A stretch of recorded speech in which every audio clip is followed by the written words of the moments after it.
we'll just end it. Sup, guys? All right, we are talking about our growing hobby concerns with a lot of market change and new entrants into the sports card marketplace, and a lot of changes into third-party grading. I know I can speak for myself. I can't really speak for Joey. I'm sure Joey has his own concerns, but I have some concerns about the long-term viability of the hobby, and we'll kind of touch on a couple of them, and we'll take questions, and if people want to jump in, certainly welcome to have people. Joey, do you want to start us with like a concern of yours, just one, and we can kind of go from there? One of my biggest concerns is, are we going to flood the market right out? All these graded cards, what's that mean for a non-graded card? You almost have to grade every card you own now. I don't think that's good for the collector at all. Now, is everyone in it for being the collector? Not anymore. It was people trying to make money all the time. It's not a big deal. It's part of the hobby. But my base card, or say I just have a one graded card of my collection. It could be a Bart Starr card, ungraded, compared to one that's graded. What a price difference! And it kind of, now I have to grade that card to even have the value anymore. When it's going to make non-graded cards almost worthless at points, because every card I see, everyone's sending in, including myself. I have to, and some of the stuff that I think might grade, I have to spin now. Otherwise, it's selling it raw seems foolish, and I don't like that part of the hobby. Raw card could be just as nice in your collection as a graded card. I think graded cards are on the special level. So if I have something that's really graded high and it's low pop, I mean, it's nice to have something like that. But I have tons of cards in my collection that are not going to be graded and can't be graded because they would grade so low. It's all about owning the card for me rather than owning the highest. You know, it's good to have a nice rookie, obviously, of my Bart Starr collection. But even that is so tiered from grade to grade. It gets pricey where you can't even own something real nice. But it's from the 50s. You know, I can see that being grades getting higher, like a PSA 8 star rookie. At one point was around 8,000 or plus, and now it's probably 10,000 plus just for a graded 8. The set was hard to grade, but my major concern though is just like, I have a stack of stuff here. This stuff I'm probably gonna sell raw. Let someone else try. I don't feel that if someone wants to grade that whole stack of stuff and just say, go ahead. But here's my concern. Sorry to cut you off, Joey. But here's my concern about that.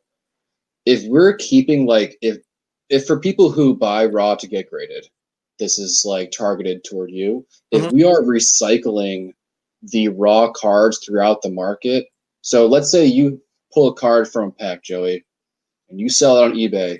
Actually, before you even do that, you look at it, you're like, that corner's not going to gem. I'm going to sell this raw. Cool. I go on eBay, I buy your card, I get it in. I'm like, that corner's not going to gem. I'm going to sell it raw. We're still like recycling these cards through the market continuously.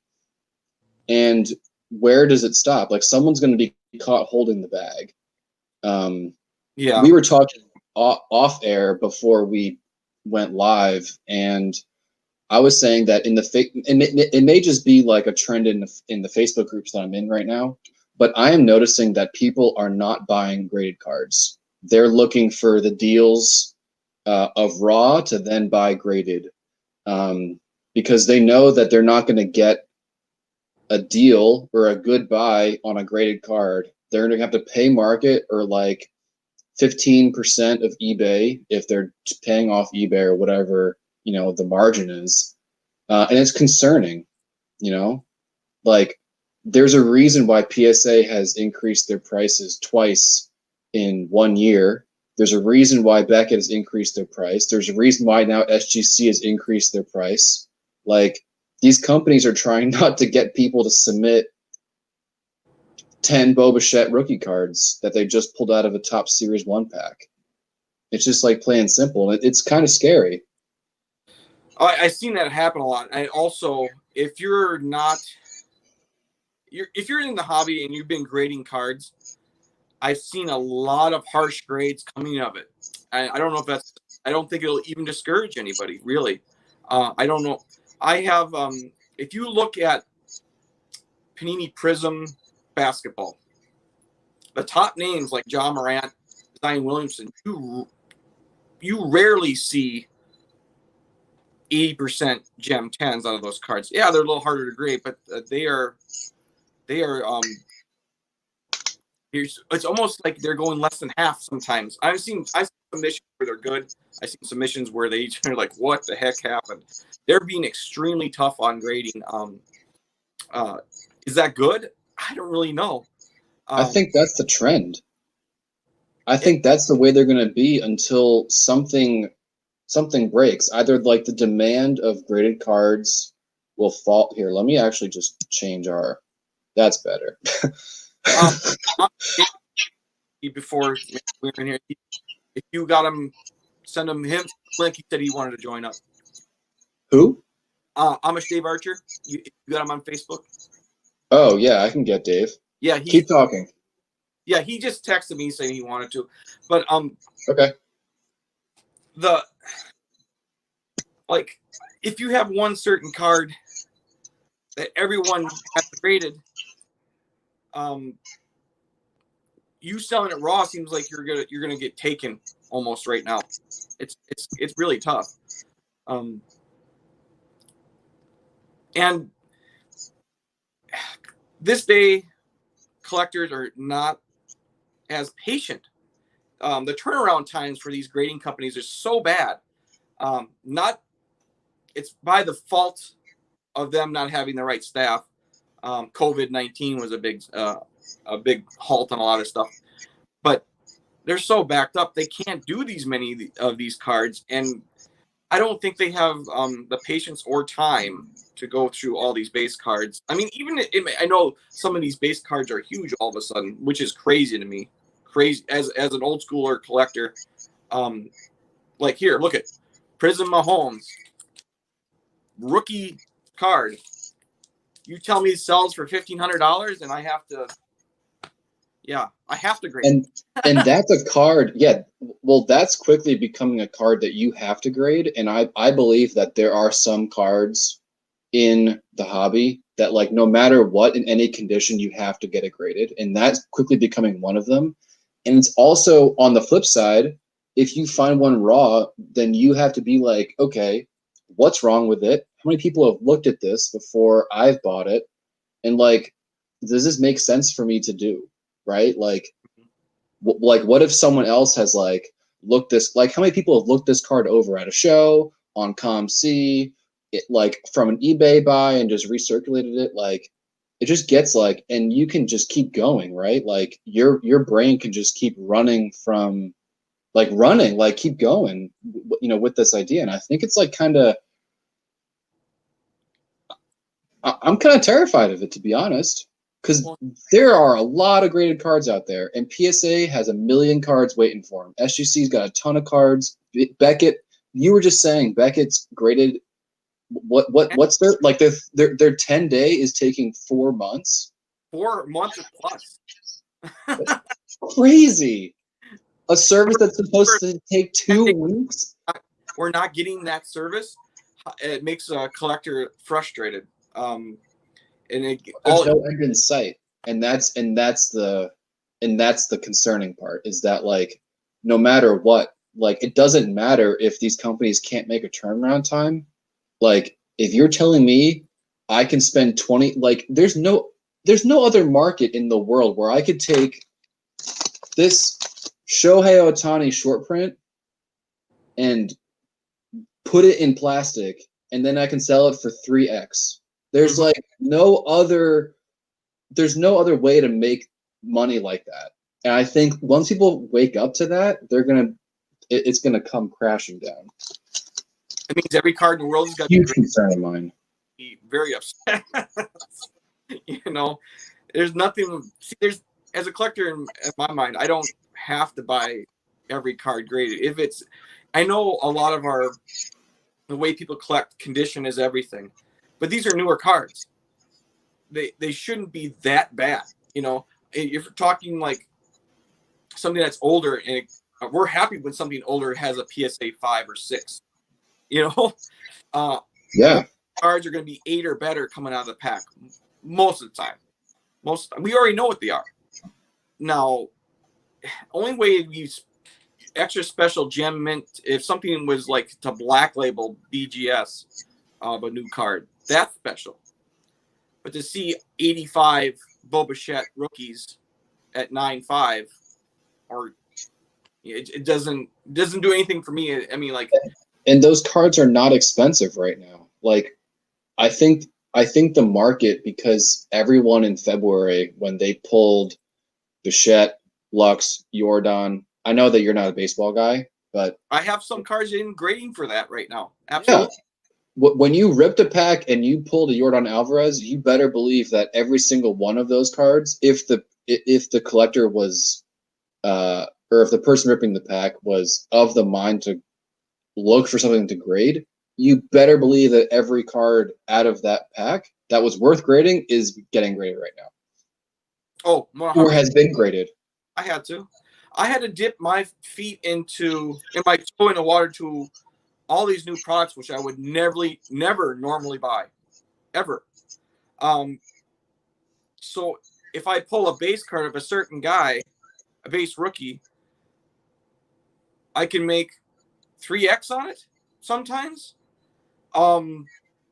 Like a normal box costs so much. Why do you think retail has gone on fire? Because the price is cheap, and they can pull something out of a retail box that you never could before, that you always could before, but now it's skyrocketed. Base rookies have taken off. Was it special before? It was. I'm not sure why the market turned this way, but now instead of just collecting that base rookie and putting it away, putting it, sleeving it up, and keeping it in your collection, people are have stacks of them. And how long is that price? Say a card Gem Mint 10 sells for $85, and everyone's grading that card. How long can that sustain? Really?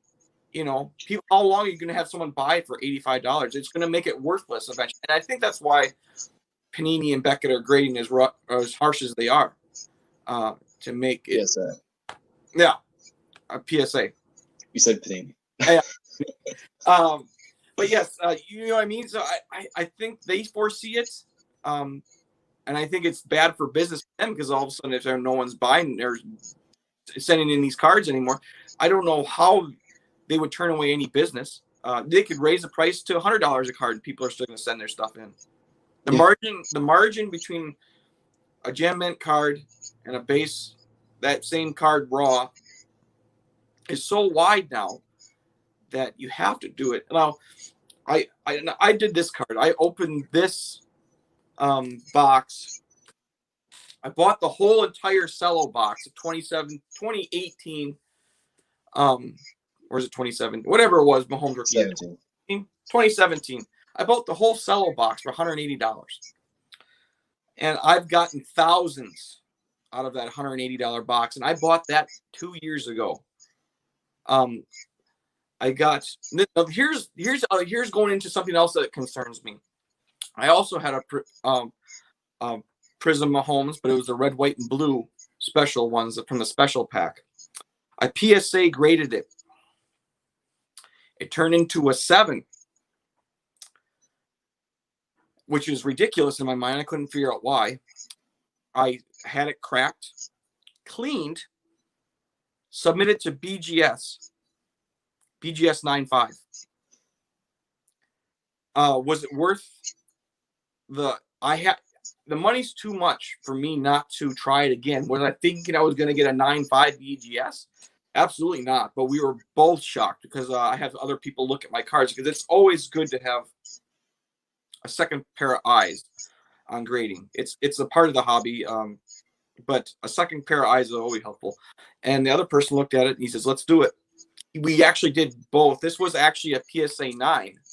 Now a BGS holder is a little bit less in price, but I already spent twice grading it. I'm still making money. Doesn't matter on that.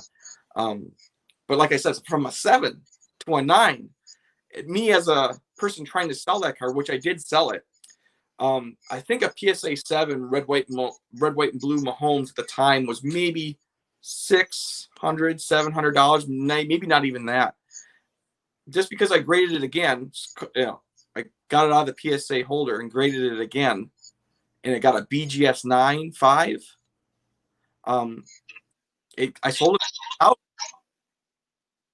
That's $1,300 saved, or $1,400 difference. Save is $400, $500, $600. So I spent a couple times in grading. No brainer. I had to do it. It's a no brainer. Because PSA 7 looked really harsh to me, and there was nothing wrong with that card. And I think they just kind of destroyed it, or not destroyed it, but they didn't really look at it that close. Now, there's a surface issue on this one. Regraded this actually just happened. Phil Hughes tweeted that he cracked a PSA 6 Trout update. And then PSA gave it a 10.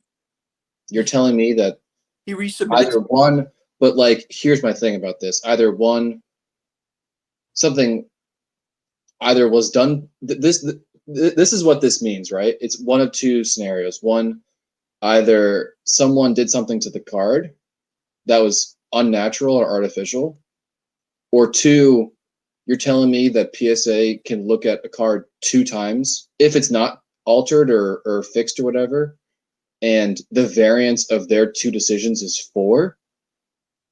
It happens. That's but not 4? all I have. I'll show you another example. It's over here. I've had this card. I've been doing the rainbow for this card since it came out, because I just love the guy. Kenny Clark. This card is BGS 9.5. It's a Prism finite. I graded this card because it must have had some kind of gunk on it that I missed. It happens. But from an 8 to a subgrade 8 to a subgrade 9.5, that is a world away in Beckett grading. That is not something I thought would happen.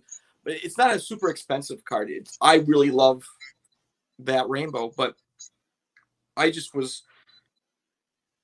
to try it again. And that's probably the 4th or 5th time I tried where it upgraded.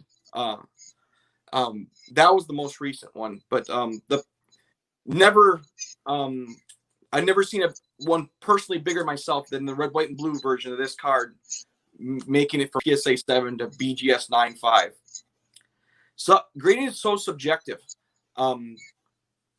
It's Yeah, you always hear about like the guy having a bad day, or someone ate his lunch in the cafeteria, or like whatever, and you kind of always like half believe that that's true. But if it's not like that exact example, then like I think those things actually matter, and I don't think we're going to get consistent grading until we actually get a machine to do it. Yeah, it's very human. So. Humans. But also, like, think about it this way: like, your red, white, and blue Mahomes, like, someone at Beckett has the power, or 2 people at Beckett maybe have the power if they like review each other's work. They have the power to give you like a $5,000 lottery ticket, or however much the car is worth when they give it a 9.5, right? Like, they have that power to like hand you a check if you so choose to cash it for like a ton of money. So And my I question think like then, if Phil Hughes got this card done, is it because of who he is? Could that factor into it? I think that's a theory. That's a strong theory. I mean, is it kind of a conspiracy? Because I know people who, and we've heard this, and I'm sure you have before too. People who spend tons of money with Beckett PSA or whoever SGC, they're going to be more lenient to those returning customers that spend thousands and thousands and thousands It's too. true. They want their business. Is I'm going it to bring in Dave. new? But it happens. I'm not saying it. I guarantee it. Oh my gosh. There he There's is. a period of wonder. What's going on, fellas? What up, man? I have, so like as an aside, Dave and I go further back than I think either of us maybe know, because Dave and I were on, or maybe are still, I'm not really active much on Freedom Cardboard. But I'm sorry, guys. I can't. All of a sudden, I lost Brian's voice again. I can't. I don't know. Dave, can you hear him? I can hear both of you. I can't hear Dave either. Maybe it's me. Hold on. But Dave, we were talking about, I don't know if you were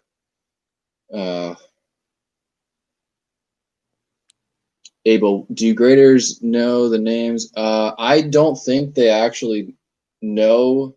Well, I don't think they're supposed to know. I think it should be subjective or objective.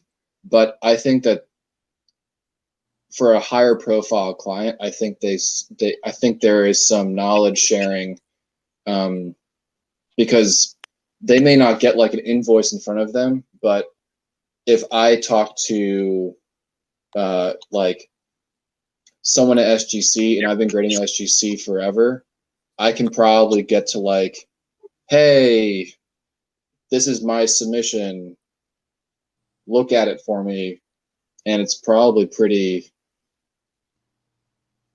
I don't know, probably pretty easy to do for someone who has a power like that. But Dave, where do you kind of weigh in on all this? Have you been listening to our conversation? I have not. I just stepped in. Okay. So we were talking about several grading issues. One, consistency. Two, price increase in turnaround times. And just overall reliability of their professionalism. I'm not a huge grader. I like more of the vintage. If I did more vintage, I'd be more going down that road of the graded stuff. Right now, I don't really think, unless they're hiring more graders and finally getting this backlog sort of decongested and starting to like get the freeway going again after the accidents, the COVID. I don't think it should be raising prices at all. I don't like the, and again, I'm not 100% familiar on like the ultra modern stuff and then the bump up, but I don't like the jacked up price with like, let's say a Zion, and then you raise it up. I'm like, no, you should have this first. Like, okay, if it's going to be a Mantle 52, Zion silver, a Mahomes silver, something that you know is a big card, then do it. Don't have it where something in January was, now that you got to it in August, September, it's a huge card. You shouldn't penalize your customer at all, because it's like, well, I just wanted to get something graded then. How the hell did I know that Ariz Arena or whoever for Tampa would go off and go just bonkers? How did I know that? And now you're charging me extra? No, that's not how it works. It's not like, okay, guess what? At the grocery store, we don't have like wild cherry Pepsi for a while. Okay, well now instead of $5 for a 12-pack, since the supply is limited, hey, $15 now. Well, no, that's not how it works. It's exactly. I don't like that aspect. I was always wondered, what do you guys feel about that upcharging? How can they justify that? Saying the card's worth a lot, it's worth a lot, so you owe us more. What? Well, What is? this is how I interpret it. At least with PSA, you don't pay until your order is shipped. So they have an opportunity to upcharge you. So if you submit a card, and Dave, I think you're onto something with the upcharge and like the morality of it. I think, yeah. So I was just about, like, he took the words out of my mouth. Hold on, let me get yeah. Charges should be applied when it's received and not when they send it back. Mhm. And I think that's really important for two reasons. One, it helps keep the submitter honest, because if we are not submitting cards within the right tier, and speaking only with PSA right now, I know Beckett and SGC do it a little differently, but if you have a card valued at like $1,000, you only have like one kind of lane to submit through. And if you do another lane, you will be subject, even without the card being graded, to your order being slowed down and then to upcharges. So it's up to us to make sure that like we are assigning the card within the certain bucket. But then at the same time, like it is at their discretion to upcharge people. And if they feel that like, oh, you submitted a bulk card, but like when we put a 10 on this is going to exceed $100, then like you also took 6 months to grade this order. So like I couldn't have known that like this card's now worth 250 or whatever it is. So like that's one thing about PSA. SGC, you pay up front. You pay when you pay when you ship your order, or if it's bulk, you pay when they check it in. And there's no opportunity for upcharges. If they see a discrepancy on your invoice, they'll let you know and call you and be like, hey, like what you paid, they used to have a tiered service, but they've scrapped all of that, and now it's everyone kind of gets in line. But there is no opportunity for SGC, or a smaller range of opportunity for SGC to upcharge a client. Now, Bart here says, paying at the end keeps the customer from having too much leverage. You have more grounds to complain if you were out cards and money for so long. That is, I think that is a fair point, but it seems like PSA is taking advantage of that system. Like if it were more fair and if it was more balanced, as like the submitter is at the leisure of PSA to then dictate like what this means, and maybe they are, and that's just a system that we live in. So I don't know. I think it's like a continuing conversation, but I just wanted to like kind of lay it out there. Well, my thought is if they were time with what they're supposed to, their submission, for each submission, if it's a 20-day service and it's done in 20 business days, you can upcharge me all you want.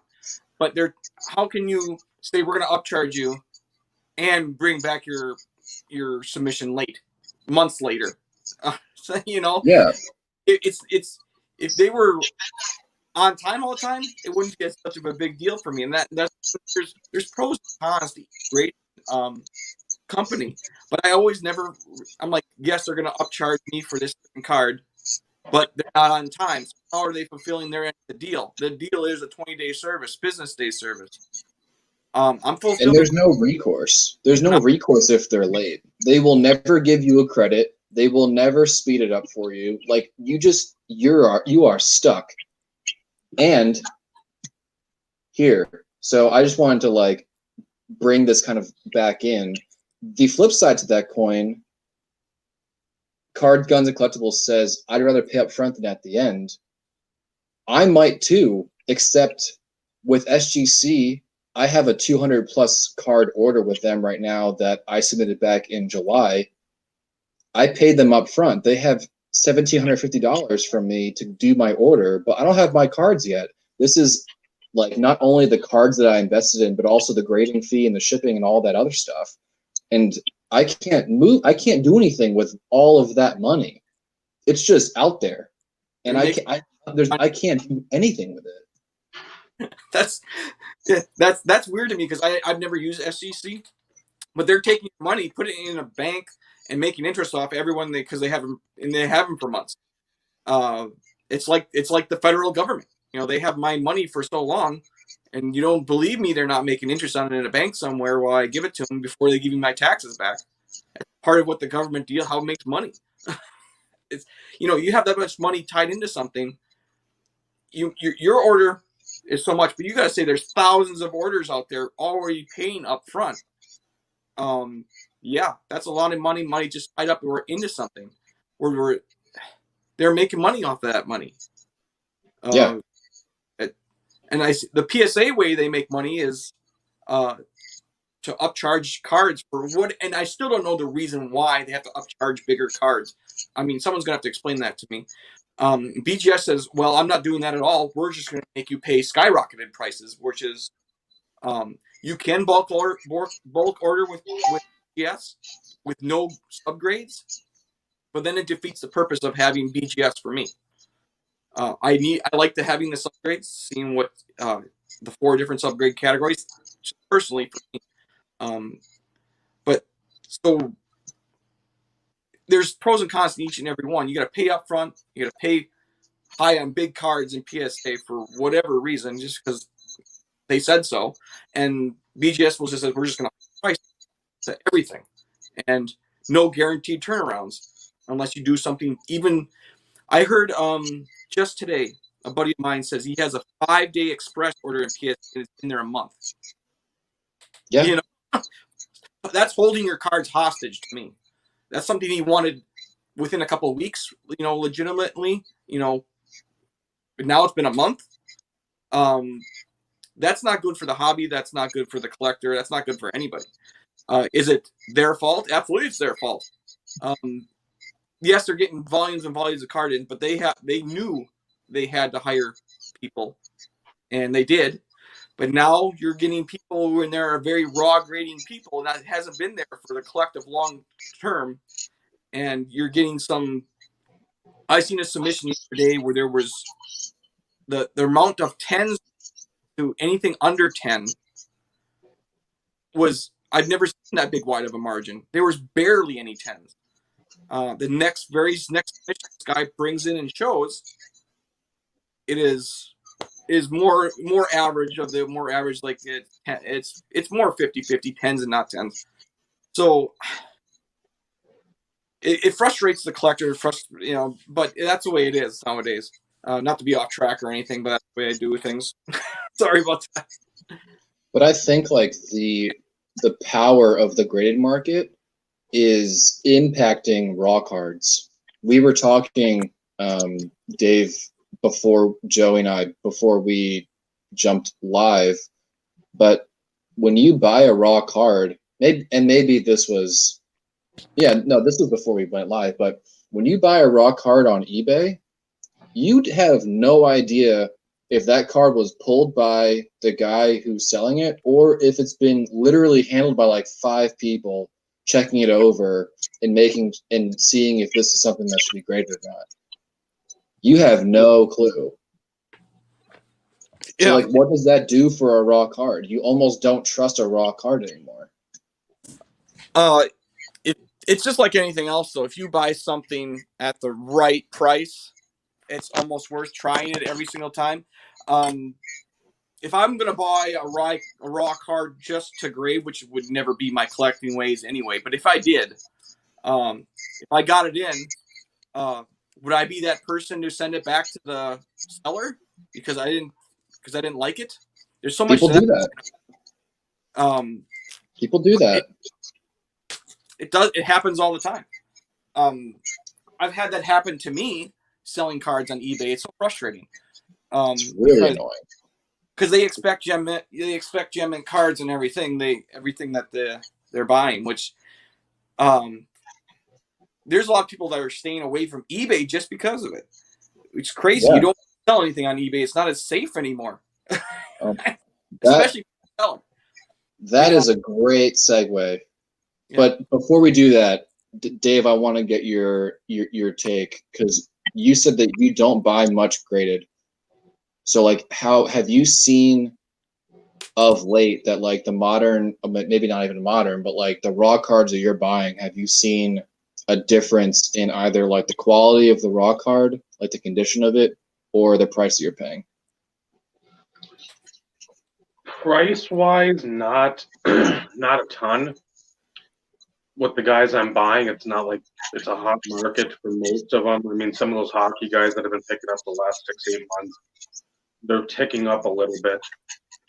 But when it comes to even like a Josh Johnson or a Northcutt or Gary Collins, you expect, okay, they're in mint unless otherwise noted, or you see in the picture, okay, chipping on the back of a card. There's a lot of stuff I've got where it just hasn't been even close to mint condition. I'm not expecting 10s coming my way ungraded. I just want something that's a pack pulled, an 8 or a 9. And I'm getting creases and chips, and they're packaged well. So I'm like, I don't know if you sit on them on the way to the post office or what happened when it's not notated in the description. Hey, this has defect. I mean, then I'd adjust my price. But yeah, it's and that's the thing where I think it's either a lot of older folks getting back in and selling some of their stuff to try to flip whatever they collected for the new stuff that's hot, or the new people coming in and just sort of like running across whatever they get, not really knowing how to handle cards. So like we as kids would handle them, just sort of like really shuffling through a pack quickly, or not really like taking care of them like it's some kind of crystal Fabergé thing or whatever, Fabergé egg. I think it's come down to that too, where you have to almost train people. Hey, if you're looking through cards, you don't want to sit there and write through them. You don't want to try to, like, if you're flipping through a deck of cards, these are trading cards. You make money by selling these or buying them. And like holding, we don't.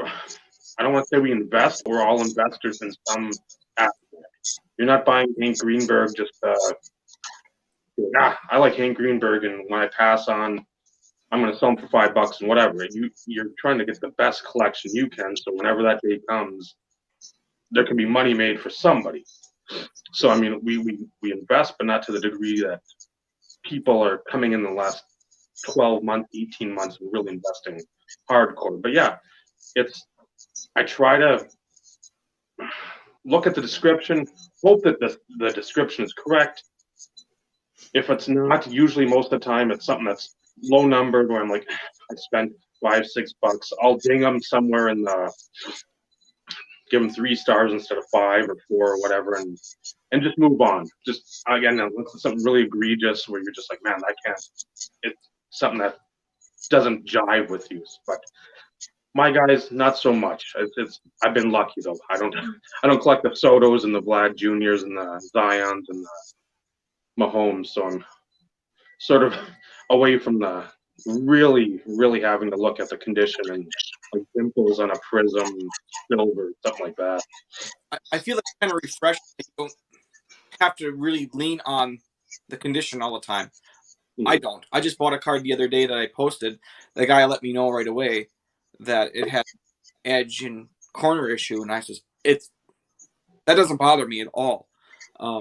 It's a high dollar card to him and to me too, but I'm buying for rarity, stuff that I need, and you can't just turn a card away because it's not in perfect condition. It's just not a part of my fabric the way I collect.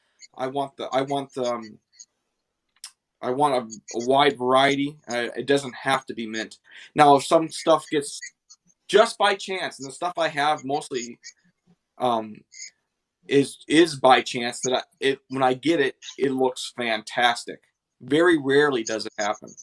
And when it does, I put it aside, I try it, and I'm usually pretty right.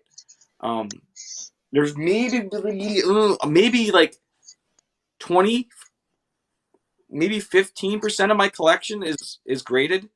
It's not a big number. And some of this more rare stuff I did try, and I remember being at that point a BGS 9, and I was disappointed. Not anymore. BGS, like a PSA 9 is like the new 10. That kind of price is, so having a PSA 10 is so much more valuable now. Now you guys can tell me why they never, and I really don't know why they never decided to do 9.5 at PSA. They did everything else, but 9.5. Is that as not a smart move on their part to not have another mid subgrade like that? Well, I like even from their inception, they never had the 9.5 grade, and I think that if they did open up that, they would open up literally every single PSA 9 that would ever be submitted, be sent back in for a review. Every PSA. At least that's the way I see it. Mm-hmm. But if they had it from the get-go, I don't think it would have been such a big deal. But they did when they changed to all these different half subgrades, except for that subgrade, or half subgrade. It just made no sense to me. But then now you said that's a very good point. I get it now, because all those PSA 9s would be try to cross into 9.5s. It'd be crazy. They would have so much more business. There would be no. They would have to hire a whole new city full of people just for that. Nothing would get out of PSA anymore. Nothing would get out. No. But they would never have they would have an influx of cards that they'd get paid over and over again. They would like have business. They've graded like what, 50 million cards? Right. Or whatever. Like that's, I think, like, I don't know about last year, but I think the year before I think they handled like over 2 or 3 million cards, like just in that year. Yeah. That's a lot of cards. In a year, in 365 days, you're telling me you're handling more than 2 million cards? Think about that. My experience with the card company is that it's not the funnest experience, because I tried to talk to PSA about them authenticating Bart Starr autographs or fake. I talked about the same issue. BGS listened to me. PSA blew me off like you wouldn't believe. Like my opinion didn't matter. I'm like that's kind of why I kind of stayed away from them for as long as I did. I'm like, how could they just blow me off? I tried to make a 5-minute meeting with one of their people at the National, and they wouldn't even listen to me. So I mean, BGS guys stopped, and I said, you've got to stop authenticating cards because they're fake. and I have seen, but it's not fully done. So that's frustrating too. You're trying to make these card companies listen to just the common collector, and they're not even listening to you. That's where I see a lot of frustration with other people. They're like, this card is not even real, and it's slabbed. Wow. And I see over and over again where something is incorrectly slabbed. You're just like, why? And the reason is, like you said, there's so many people or so many cards that they graded in throughout the year. And they miss a lot of stuff, and they're not as their autograph people are not as smart as they think they are. In some autographs, I'd only know one autograph by heart, and that's Star. I can find details on the other stuff, like we talked about the other day, Brian. But there's one thing I know, and they won't even listen to. So I would consider myself an expert on Bart Starr's autograph. Nothing else but his.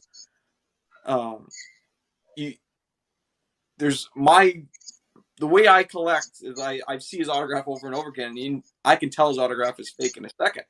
And they go and slab a card, and they're supposed to be like authentication perfect. No, they don't know a whole lot. I mean, everyone learns some way, but to not just to brush me off made me turn away from PSA. That was years ago. That was probably about 3 years ago, though. I was like, they obviously don't care about us. And as collectors go, I don't know if they care about upcharging us. I don't think we could complain to as the day is long, but they're not going to care. Their business is always going to be there. So I think that like segues really well into like another frustration that I'm having right now with the hobby is communication and transparency. There's a lot of like bad shit that happens in a lot of parts of the hobby, and people don't talk about it freely. It's up to people looking in and digging and doing research, and it's up to like the people who have nothing better to do to like police the community. And not to say that we need a party to do that, but like if you have information that will help people, it is pertinent to like the collective to share the information. Like if your PSA, sorry Joey, what? I've done that before, and I've gotten backlash because what do you mean this is fake? And they turn it on you.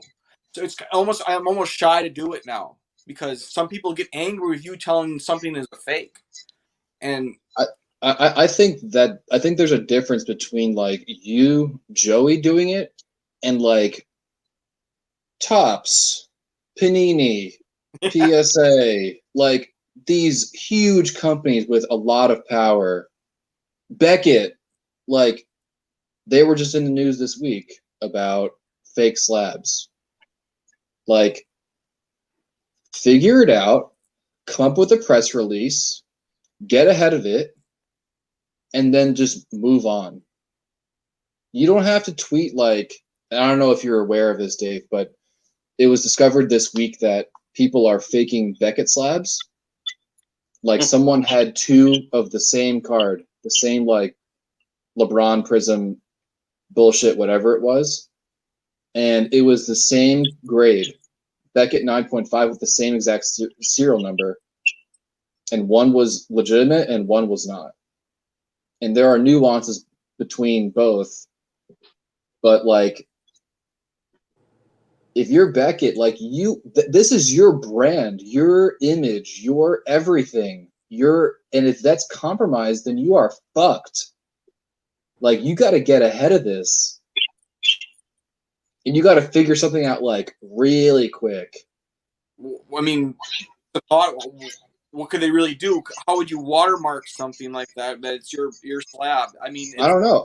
I don't think it's up to like people. It's not. It can't be up to collectors to like do this for these companies. Like these companies need to have something like this in place.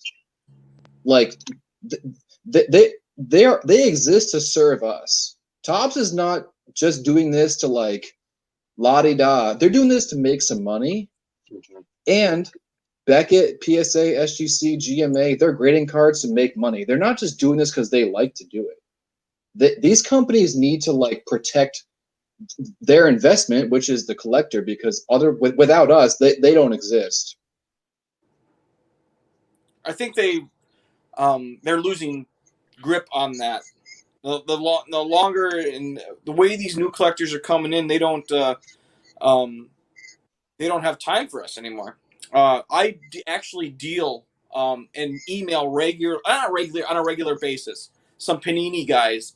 I know some of the Beckett people, Beckett grading people. So if you take the time and actually you ask them legitimate questions, hopefully they listen to you. But it's harder and harder now with the amount of people. But I made them listen to me before every national. I go and talk to Panini, and they listen to the criticism and they listen to the good things I have to say. I think I imprison them for an hour because I don't back down on anything. I make my voice heard. It doesn't matter if they do anything with it or not, but I am going to tell them what I have to tell them. When they do something good, I praise it. When they do something terrible, I'm the first one to tell them, and they know when I see them this year what I have to tell them this year. So it's our next national. So if you make an effort, I think you can actually get in with and know these people for who they are. But as a corporation, each corporation has a job to do, and it's not to sit there and talk to you. Sit there and make money off of you, regardless of who you know in that or not. Um, it's sad. That's the way it is. It's big corporations. Better Business Bureau on BGS, I think is they have a terrible rating. If I remember right, I think they had like it was 0 or whatever it was. And I don't know if that's changed. I think it's been a year or so since I've heard that news. I didn't actually look it up myself, so don't quote me on it. But these companies, the customer, they're not really been great with customers.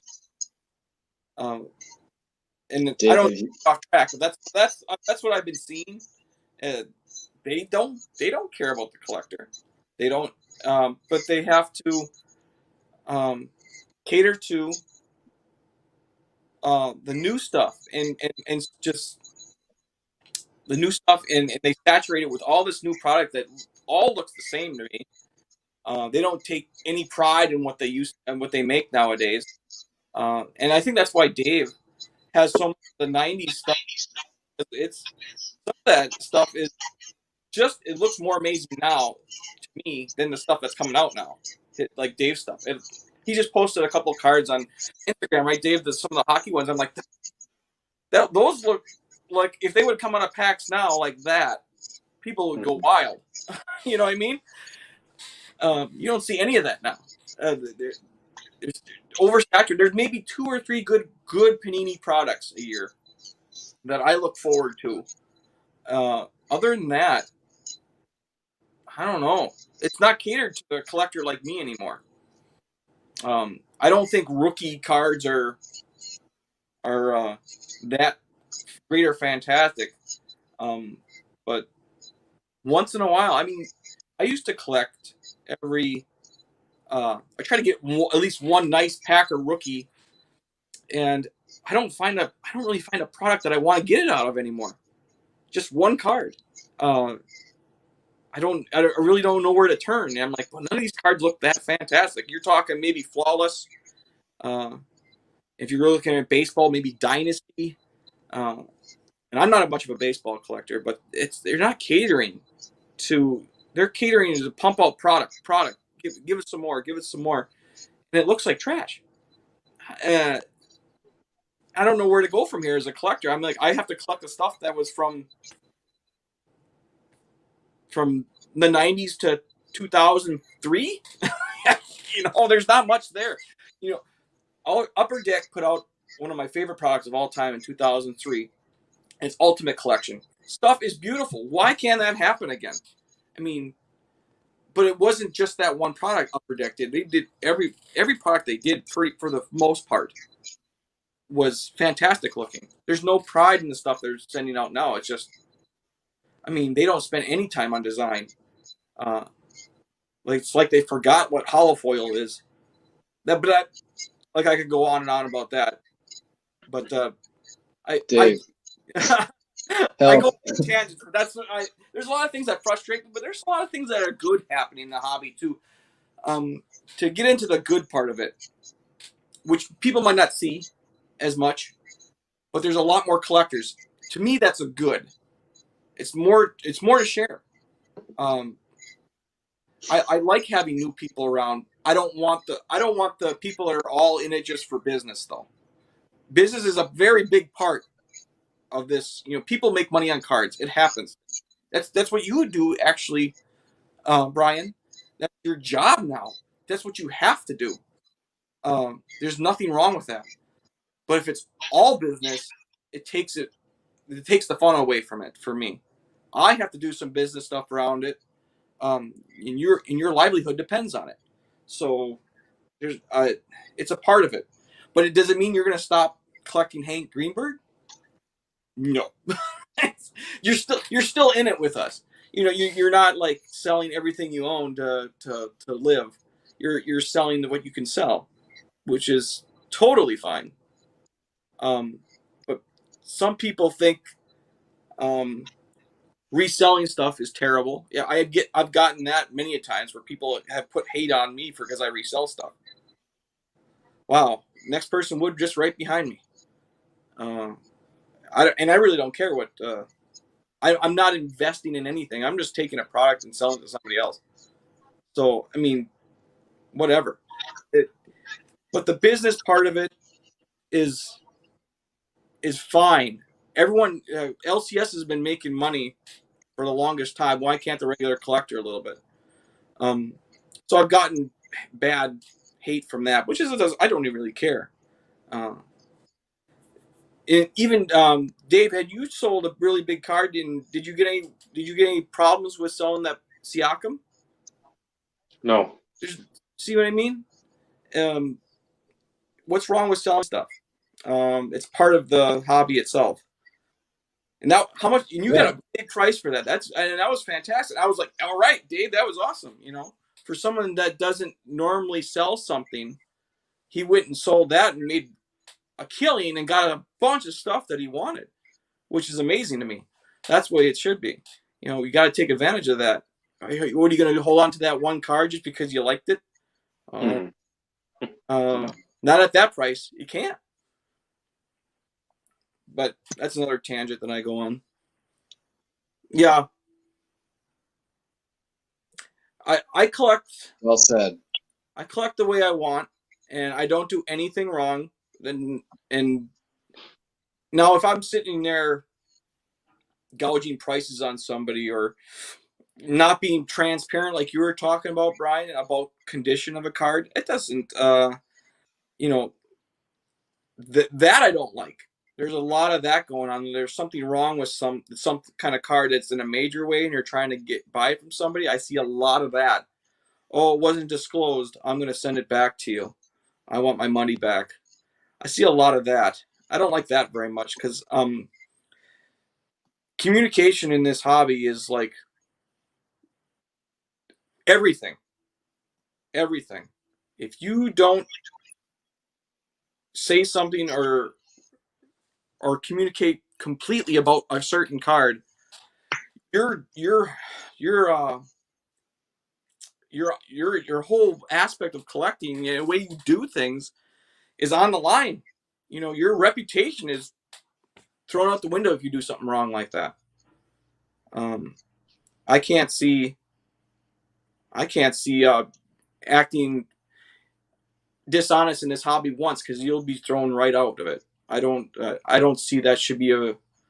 I see a lot of it like that, but as far as me, never ever, never. You're gonna get everything honestly. So,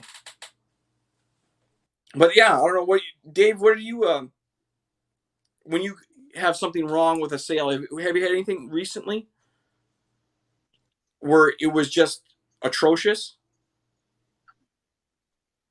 I had a Forsberg insert come in from Sweden and spent like 115 on it. Not serial numbered, not like a case hit out of the 96, 97 Ultra acetate, and it was bent down the middle. It was like a bow in it. And then you put it in just a team bag between a cardboard sandwich in like a manila, let's say like a smaller envelope that you put like documents. So you got like a resume, you have the regular like 8x10 for a piece of paper. This was in like a 5x7. So that came in. I mean, and it took forever to get here, so I couldn't leave feedback in that time. But I'm like, okay, I won't deal with that guy again. I'm happy I got the card. It's an acetate. You shouldn't have a bend in it at all, and you should have it in a top loader. I mean, that's the gripe I have, besides telling people what to buy or who to collect, which I've said many a times on my channel ad nauseum. The commenter just said, collect whatever the fuck you want. Don't ever let anybody, Gary V, other people in the YouTube community, people on Blowout, people on the Beckett boards, people on Facebook, Instagram, anywhere, collect what the fuck you want to collect. It's your money. JG Wentworth, spend it how you want. That's the number one gripe. That's the number one thing when people start chirping about, well, why are you buying so many Bart Star cards? Fuck you. Shut up. Move your boots and worry about whatever you're collecting. Because I'm going to go back to the BGS thing. Sure. Instead of them being reactive, they need to be proactive. If this shit's starting to transpire, and guess what? You have more people out there in the hobby now. You see people that are coming in 6 months, a year now. They're saying, man, PMG Jordan's selling for whatever, $1.5 million, 800,000, whatever the price may be. It's like, man, if I can come across some of this stuff, I've put it in like a 9.5 case or whatever, I can get $1 million. I can get that quick buck. So BGS and all these companies, they need to figure it out. If they can't figure out how to hire more people to grade cards, I don't put any trust and faith in them to figure out some foolproof system either. It's a blind leading the blind. Very good point. I just don't know what they would do if someone is that smart to find a way to re-slab something. They're just going to have to find a way to be innovative and get ahead of it. For me, I don't have a suggestion for that. I don't know what they could actually do if someone was copying something that. And now Brian said, I don't know if you said, Brian, to me earlier that that it was obvious. It would have been obvious to the regular collector side by side something. This No, fake. it's the opposite. It's very hard to. It's very hard to discern between the two. But for someone who was looking for the specific nuance between a bogus BGS slab and an authentic BGS slab, the difference is there. It's when you get someone who's been in for a year and they're not buying the card, they're buying the label and the holder, is when they're going to get taken advantage of. And that's the problem, is that we have a lot of new people in the hobby and it's ripe for the picking. Was there a situation when we were in Chicago last where there was a fake Jordan rookie that was sold for like 10 grand and they had in PSA held it and said this is a fake and it was already in their holders? Was that a fake holder and a fake card? I couldn't remember exactly that situation, but it was a big deal. I remember that. And it was sold important too. And that's what I couldn't remember what it was. But what essentially, I don't remember the exact details, but someone wanted the new holder on the PSA slab, the Gem Mint 10, and they put it into PSA to do it, and the PSA said, well, this Jordan's fake. And they held it, and the guy paid $10,000 from somebody, some big time. Was it Vegas Dave? I don't remember. Whatever, it was some big seller or whatever it was, and they held that card. I remember there being a big controversy. I don't know if that slab ended up being someone that somebody else did or what the heck problem was, but I remember it was a big amount of money and they wanted it back from the person who sold it to him, and he said no. But yeah, I remember different PSA having that problem with slabs too. So I mean, it's not the first time. Have you ever heard of a SGC problem with slabs? Yeah. I mean, just recently, they were putting out. So SGC, for anyone who doesn't know, and I'm sure everyone watching this probably does know, is like completely flooded with cards. So much so that they are putting orders on hold, because they are back ordered on slab, like plastic materials to hold our cards. So what ended up happening is that there was a defect with some of the holders, and there's like, it's the front of, none of my cards have this, but this was on Blowout. Someone posted this just the other day. That like the front of the slab had a defect and it was obstructing the image of the card. And SGC knew that this defect was there, but they couldn't do anything about it because they had to get cards out. They had to get them back to people, and so they were holding cards knowing that that their holder was defective. And I posted it to an SGC group that I'm in, and everyone was like, no, it's not a big deal. It's okay. It has nothing to do with the grade. And I'm like, dude, like, you are lying to me. If your cards came back from your order and you waited 4 months for them, and like half of them have a defect in the slab, like, you cannot tell me, you cannot sit here and tell me, what's up, Bart? But you can't sit here and tell me that you would not be pissed off about that. I worked in, and to couple that with the fact that they were not willing to take them back and fix them. That's terrible, because I worked in QA before. Not terrible. But if I would have let something get out the door in a product, they would have fired me in a heartbeat. I wasn't able to let something like that get out the door of the company I was working for. So to have them, and this is the thing, right? I don't understand that. And then not to fix it in the long run, it's even worse. How do you save face from that? But their image, their product is their entire reputation. If their product is being tossed out the door with a defect in it, like, that just says to me that they don't care about the final product. They don't care about us. They don't care about the grade. They don't care about the holder. They don't care about shit. They're just trying to get cards out. You're gonna have to turn it. They're offering.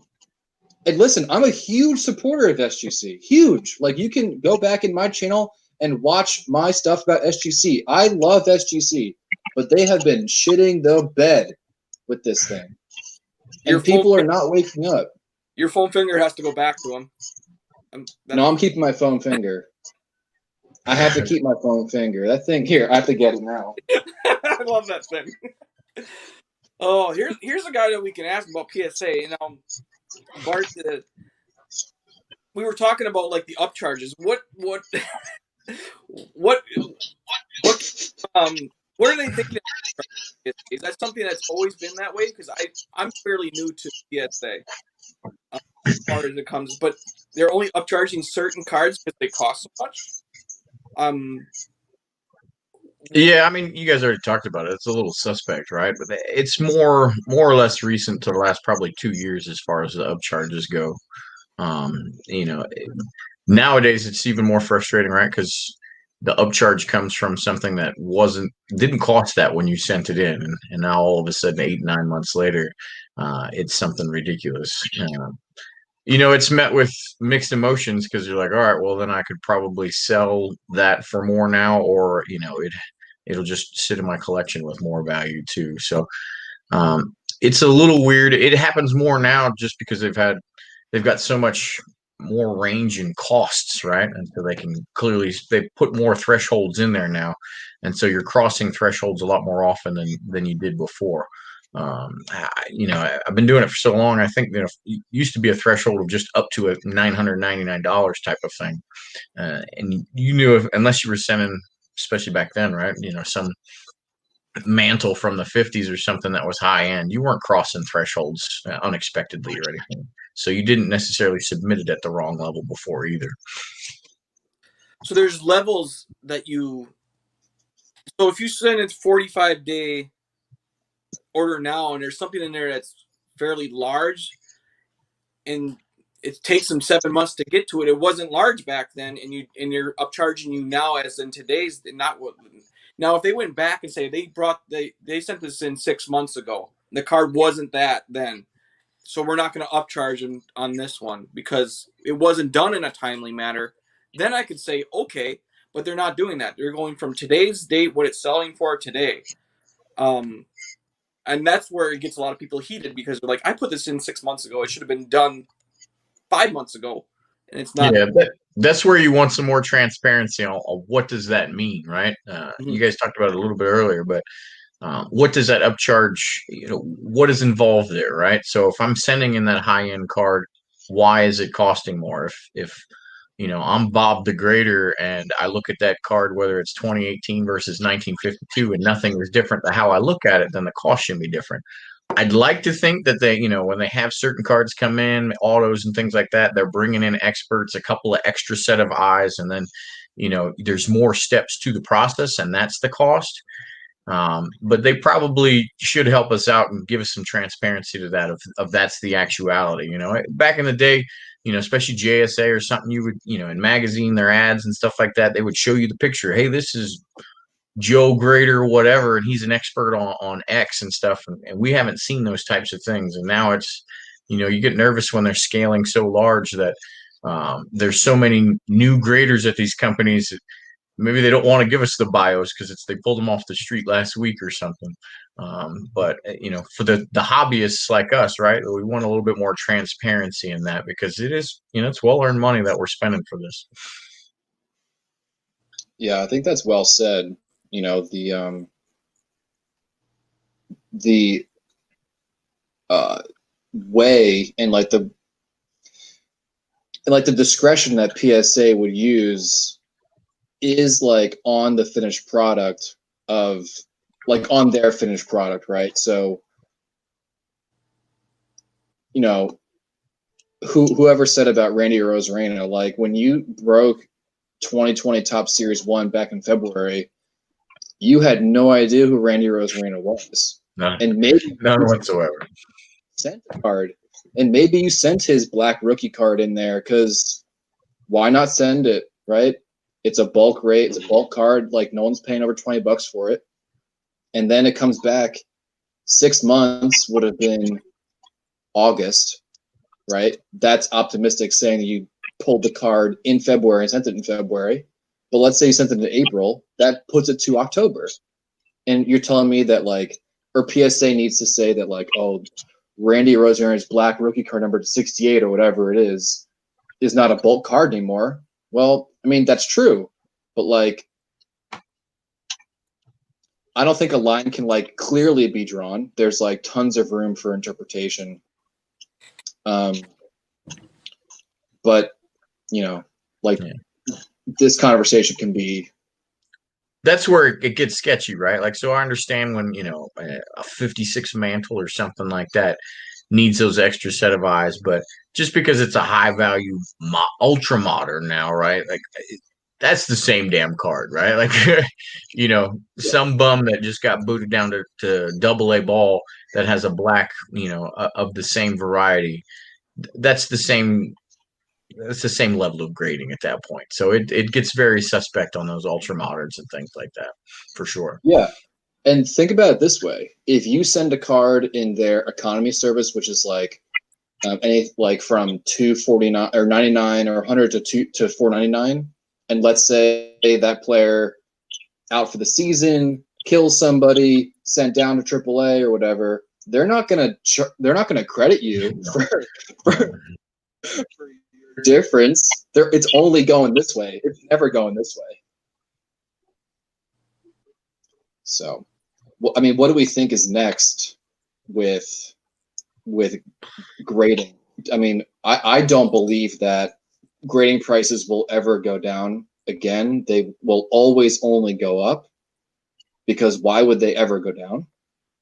It would be, like, against their business to lower prices. It's business, right? Business. What do we think is next for grading? There is no way that I can be in my own order anymore. I have to be in a group order, otherwise it's not even cost effective anymore. And it's on the brink now. For me, if I got any more, I'm like, boy, I don't know if I want to send things in anymore. Inside a group order now, if I went by myself, there's just no way. I don't have that many cards. It would take me quite a while to get that many cards in bulk. I don't have the volume as people have. I maybe get when I send. I have like maybe 3 submissions out now. I think maybe 2 bigger ones. I think one has 55 cards in it, and it has like 26 cards in it. I would have had to combine those 2 and have more just to even get up. What is it, 100? So you can't do it personally. or you have to be in a community to do it for you. Bart, do you do your own submissions, or are you in a group? I do my own. You You get, know, there's a couple guys that will send me some or whatever, but I do my own. But and what's that? Where's that price decrease at for PSA? there isn't one right now. There isn't. Right? They took away the bulk and everything, so there's zero decrease. So I'm literally sitting on piles of cards, like, because 12 or 15 bucks is just, I can't digest that currently, right? You know, when we were paying, 5.75, 6.25 or something like that for a long time, and all of a sudden it's crazy. I certain cards I could probably, just based on, I know at least the return on investment or return on value would be enough where I could probably digest $10 in bulk. I'd send less for sure, but 12 or 15, it's, I don't even know why there's a membership anymore at this point, because the 3 collector specials Makes no there's difference. usually 4, right? And if you look on there for the services, it's collector special 2, 3, and 4. Like whatever number 1 was, they were like, "Man, that's a bad idea. Let's take that one out." But it's Pokemon and Magic the Gathering type of stuff, the specialty, because they got some weirdo that only can grade that or something, and he's apparently not having enough activity in the back corner there, so they're giving him those. But He's going back. it's a lot. That stuff is hot right now. It's the next thing. Not as much as Magic or Yu-Gi-Oh, but the Pokemon stuff I even had to learn about. I was telling Brian earlier that I had to learn about that stuff. I'm still learning about that stuff. That must be cost less for some reason, whatever it is, but I have no idea.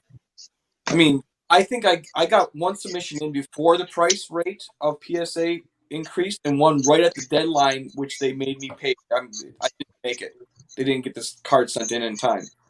So I'm in both boats. I'm like, well, this might be the last of it, unless it's a pretty darn special card that I need to have done. I don't know if I can do it anymore. Yeah. This stuff. I'm a big PSA registry guy too, right? Oh man! And thankfully, I am so close to finishing a lot of sets, but I ain't starting nothing. And I probably built 100, 150 sets on my own, and you say, hey, this is a good idea, because when it's $6 a card or something like that, you'll sub them for those things. But the typical collector is being completely phased out. You're not going to find these set collectors putting things together and subbing them themselves or anything like that. We're all priced out just on the tediousness of it all. And that's kind of what we were talking about. There's so many problems that are happening right now. It leads into this. I mean, I consider everyone here in this group here that we're pretty prominent in the collecting community, and we're getting phased out. It just, and that's one of our concerns. I mean, for me, I guess I just go sell raw again and make that the thing now again. It's gonna make a monumental shift, or it's not. I don't really know. Is it ever gonna come down from where we are right now? I don't know. It's hard. I can't foresee it. A lot of people. I'd like to think so, but my logical side tells me no, right? Right. I can see a lot of people just saying, screw it, we're done. We didn't make as much money on it we thought we were going to. We're but what kind of percentage of the new people are gonna? I always worry about what the percentage of these new people coming in within the last couple of years. How their longevity is going to be. They're going to stay forever, or they're just going to get disinterested and leave. I don't know yet. It's hotter than it ever was, and as collectors as we are, I find it harder and harder to do the things that I want to do in collecting wise because of it. My other stuff, I buy a lot of raw stuff. It's part of what I have to do. It's just because it's older. No one's taking care of it as much, so it has defects. Most of it does. It's character. It's character. It is. I mean, there's something from like 1997 Upper Deck Legends I have as Bart Star one. I have its iconic card, short printed card from an iconic set, and there's a defect in mine. It was graded authentic, and that was it, because there's a defect on top of the edge. For me, I don't care. I think I got a good enough price where that's fine with me. I probably would have slabbed it authentic too, because it's one of those iconic cards. There's if someone does a 97 Legend set, that's such a vast set. That's I don't know. I think I've maybe one collector could actually complete it. And that was off of Blowout Card Forums, if I remember right. So edition is really not that big a deal for my own stuff. Now, for stuff that I want to move along, then I have to. But even then, I think for what it's going to be for me, I'm like, there's just too much involved with this. I don't want to deal with PSA. I don't want to deal with BGS. I don't want to deal with SGC. I'm just felt raw. If that's what I have to do, that's what I got to do. If someone can make some money off of it if they want to waste their time for 7 months, it's almost my hands are like getting thrown in the air because of it. I do like grading, don't get me wrong. But I wanted to have a timely service. I want to have a manageable price service. I'm not getting either. So, yeah, I'm not running away from the slabs or anything like that. It's definitely slower because of the pricing. They charge you on the back end, but I'll be damned. I don't know. Maybe I'm the only one, but it's hard to just set that money aside and wait for that bill to come. So it's you keep your monthly increments of whatever you usually put towards the hobby or something. You keep going, and all of a sudden, like, bam, a bill comes on top of it. And you see that when you put the sub in because it's the total there, but that's not coming for a couple of months. But when that just keeps, like, man, how do I lick the wounds after that one? Before it was, X amount of time for my hobby spending, and now all of a sudden that same thing is this amount of time for, and I don't know. You guys are probably fiends like me or whatever. I can't just cold turkey it because I got a PSA bill. So, Right. 12, 15 cards is bucks per card is tough to swallow. Yeah. That's for the cheap end, right? And I'm willing to do the slow end, 9 months, wait for it. I'm good with that. I can live with it. It's just the cost straight up. I don't even understand the guys that like, I need it now. Let's pay $75, $100 per card. I'm out. You got me on that one. There's no chance. I don't care what card it is. I don't think the fastest one I've ever done. Beckett used to do a great 10-day service when they came back in like 2.5 weeks, and it was cheap. You get in a group one of that, and that was not that long ago. It seems like, but now it's not even close. People have kind of shut that down that I used to go through. I'm like, the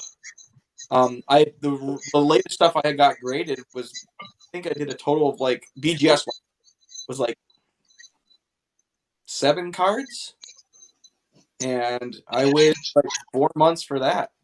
But I mean, I'm the problem I have with the newer collector now, and if some people are going to attest to this, the patience of the newer collector is not there. They want their stuff back from PSA yesterday. We're the patient ones, and we're even getting tested on that, right?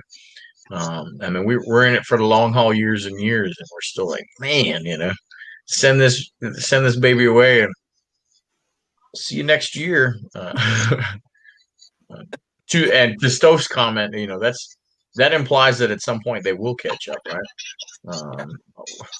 I would say if they're going to catch up, they're probably a year or two away from that as well. Yeah, I don't see any evidence happening tomorrow or. Okay. I mean, it's not an easy business to scale, and in reality, we don't want it to scale that fast. We want obviously the more graders to get it done, but I don't want somebody that was sweeping the floors yesterday now grading my card either. But I think it's gotten close because my last sub, I tell you what, it was just straight 9s, and that's the easiest thing you can do on a modern card, right? Just slap a 9 on it. I can't really argue with you too much, because how can you prove 9 versus 10 on that? And sometimes it worked in my favor. I know I sent an 8, but it was for a set, but they just went default 9 on me too. I think this increase of price is going to change the way, or change the cards people are submitting. Like, no one's sending this card to grade anymore. I paid $0.25 for this. This is not a card people are grading, but like, this is my this is my grading order for November, right? Like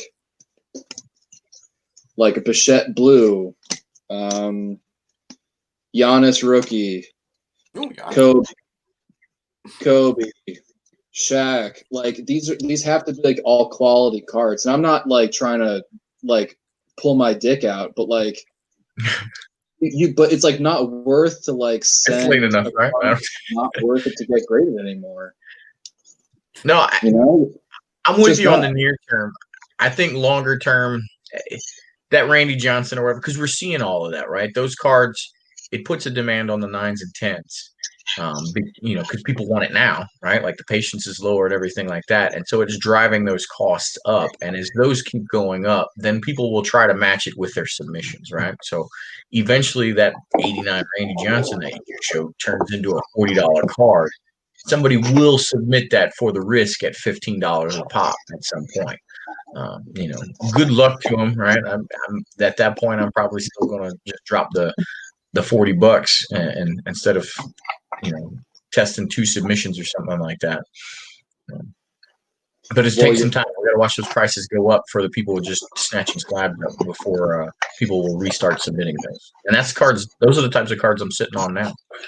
Let's wait till that's worth it for the risk before I send that in. And that way, if I get that time, I can still recoup my money.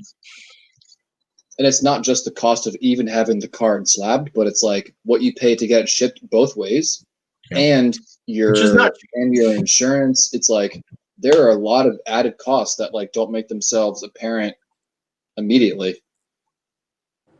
Yeah, the cost, you have to factor in all that, and you're saying yes, you got 25 cents. Is there profit to be made if it's there?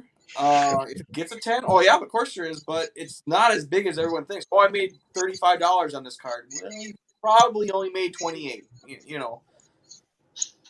So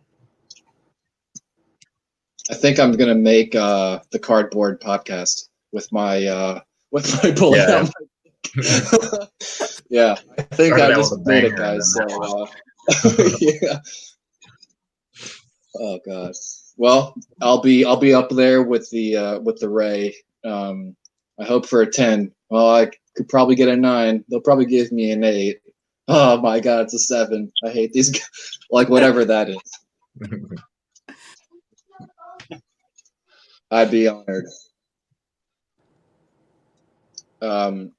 So we're at like nearly 30 people watching this right now. So maybe we should open it up. Sup, Dave? Maybe we should open up to like a question or something that we could like use as like a talking point, unless anyone has something they wanted to bring up. Not that I'm out of ideas, but card companies care about one entity, and that's the breaker. They don't care about you, Bart. Yeah. That one hurts the heart right there, too. They care about pushing it on the breaker. They care about the designs. You look at Topps Baseball. You've got Museum Collection. You've got Dynasty. Triple Threads.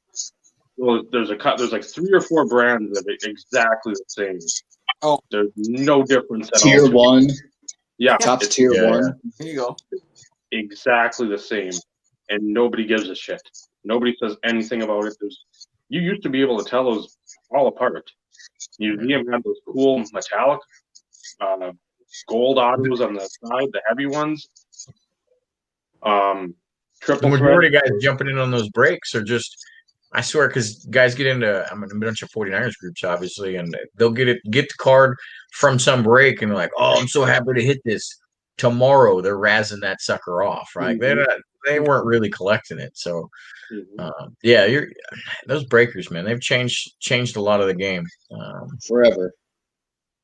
And I guess that's the only way some people can feasibly get cards. But remember when I don't know, you buy into a Raz and get 0. Like, you do that a couple times, you could have had yourself a good card.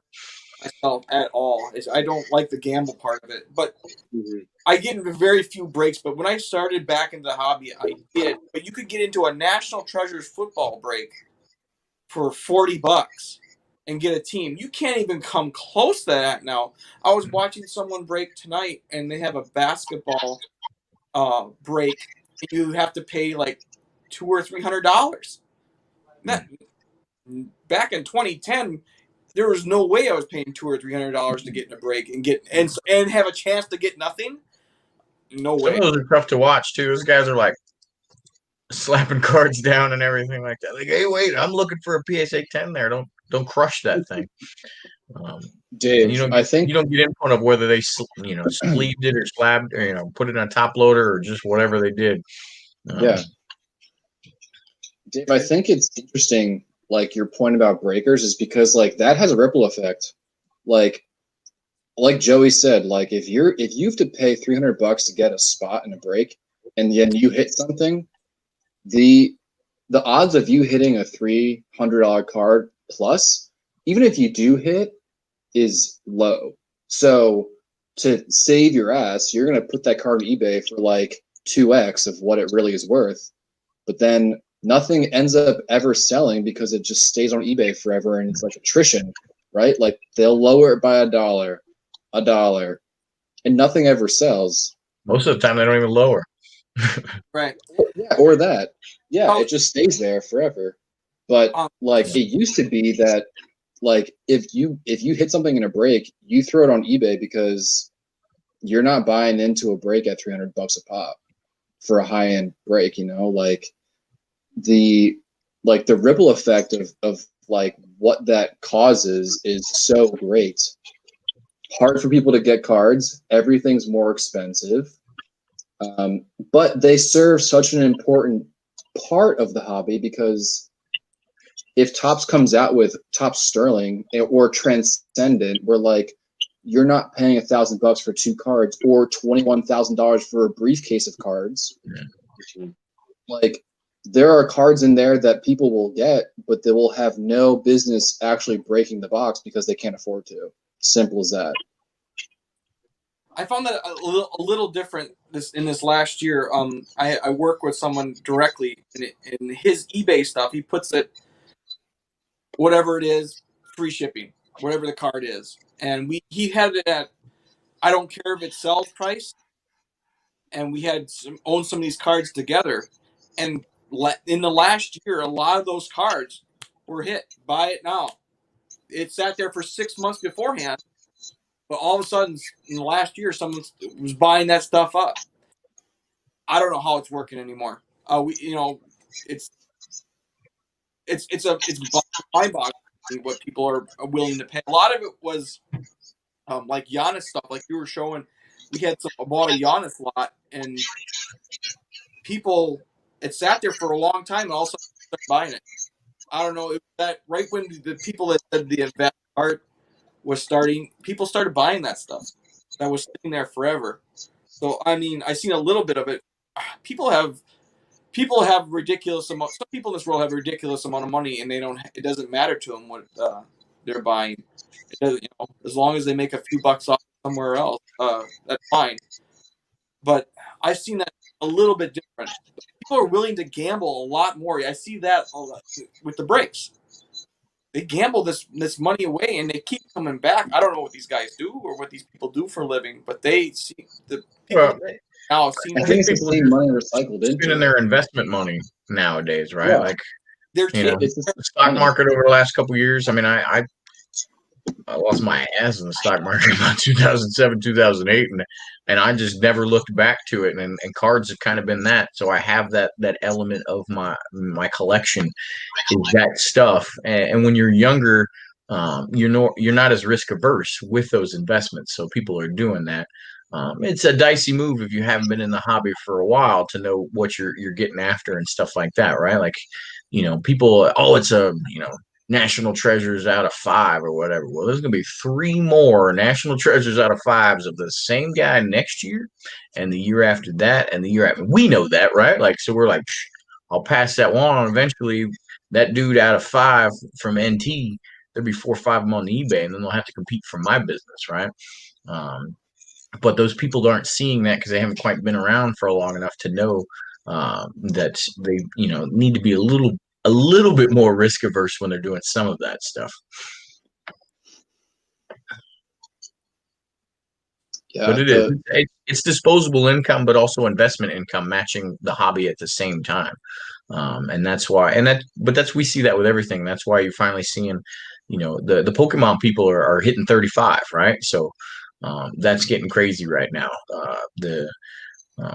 The junk wax era, it's been on the rise even before this year. It was starting to catch up, but obviously those guys all hit 40, and so the disposable incomes are coming with it as well. Guilty. That's I have the money to get pretty much any card I want. There's stuff that's been, I thought were unreachable. What a flex. Well, I'm not talking about the cards that I want to collect. And there's some that range into the thousands. You're just like, I can afford that now. 10 years ago, no. But it's getting to that point. If I have to make it's something in $1,000 purchase, I can do it without having any problem. Thank goodness.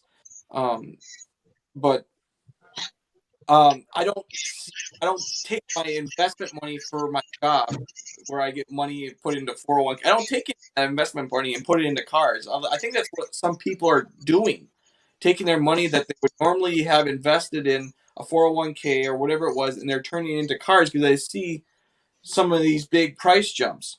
Just a broad statement, but I think I can see that happening a lot. I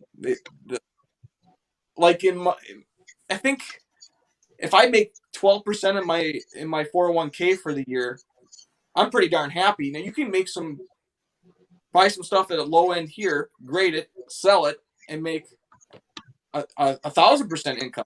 Or 1,000% on investment or whatever it is. Just numbers. I'm horrible with numbers, but a lot of people like their investments to be a little bit more liquid too, right? And a card is fairly liquid, so I don't know, it's tangible, so you get some enjoyment, hopefully, right? But it's relatively liquid, and if I'm not everybody's a 401k type, so it's properties or whatever the case may be. Sure. And I could sell, if I have $100,000 in cards, I can sell 5 of them and get $5,000 if I need it or something like that, as opposed to cashing out a bunch of stocks or just breaking into my 401k and taking the tax hit or something like that. So everybody's got a little bit of their own, but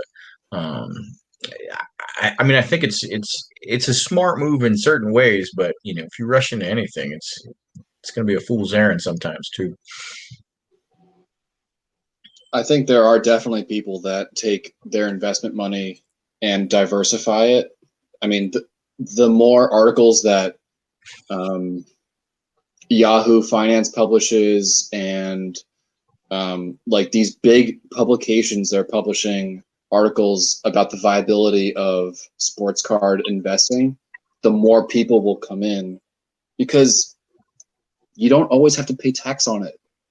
If it's a low enough investment, you don't have to always pay tax. Or if you put it off eBay, you don't always have to pay tax.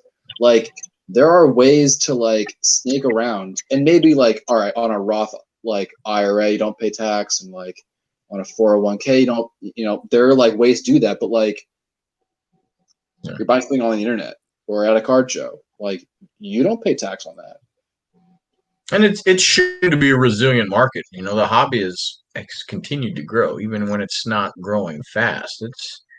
It's still growing consistently, right? Like, there is no example where a 54 Aaron or equivalent or something just straight up crashed, right? Where like you could lose that, but a house could, right? Like the neighborhood could go to shit or something like that, or cracking a foundation. But the 54 Aaron is just gonna keep it going. So at a minimum, when you buy into a certain type of the hobby, worst case, it's like buying bonds and it's low risk, but even the volatility, like nobody's buying a Mahomes rookie and just never coming up with anything, right? That guy did get an MVP. He did win a Super Bowl. They're still going to be there. KC people don't have a ton to collect, so it's can't completely get wiped off the map, even if it doesn't have the excessiveness. But you've got other cards that are showing the way. With obviously the Brady set the examples, but now you're seeing the Breezes and the Mannings going that way too. And when these young guys already have 3 to 5 years of doing those things, there can be some definite smart investments along the way.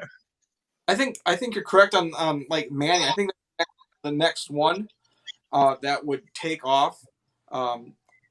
As for me, I'm not going to go buy a bunch of Manning because I think he's going to take off. I have one Peyton Manning autograph. That's all I'll ever really need. I can see that though. I mean, as the knowledge in this group right here, we have a little insight into the sports. We kind of know what's going on. So we can kind of predict little things like that. Could I be wrong? Absolutely. I mean, but I really think that if we've been in it long enough where we kind of have an idea.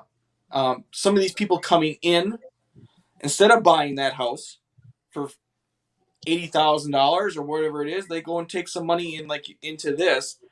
In fact, I was going to say before that I see my first news story in my local area of how it is safer to invest in cards nowadays than it is to purchase something like a house.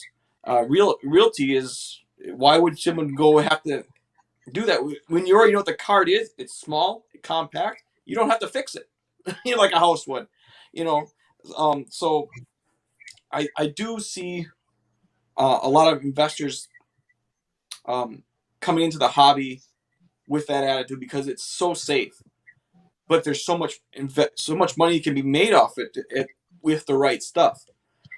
But you have to have a lot of money to make that kind of money, and it kind of discourages the middle ground collectors like us because we can't afford some of the stuff they're buying.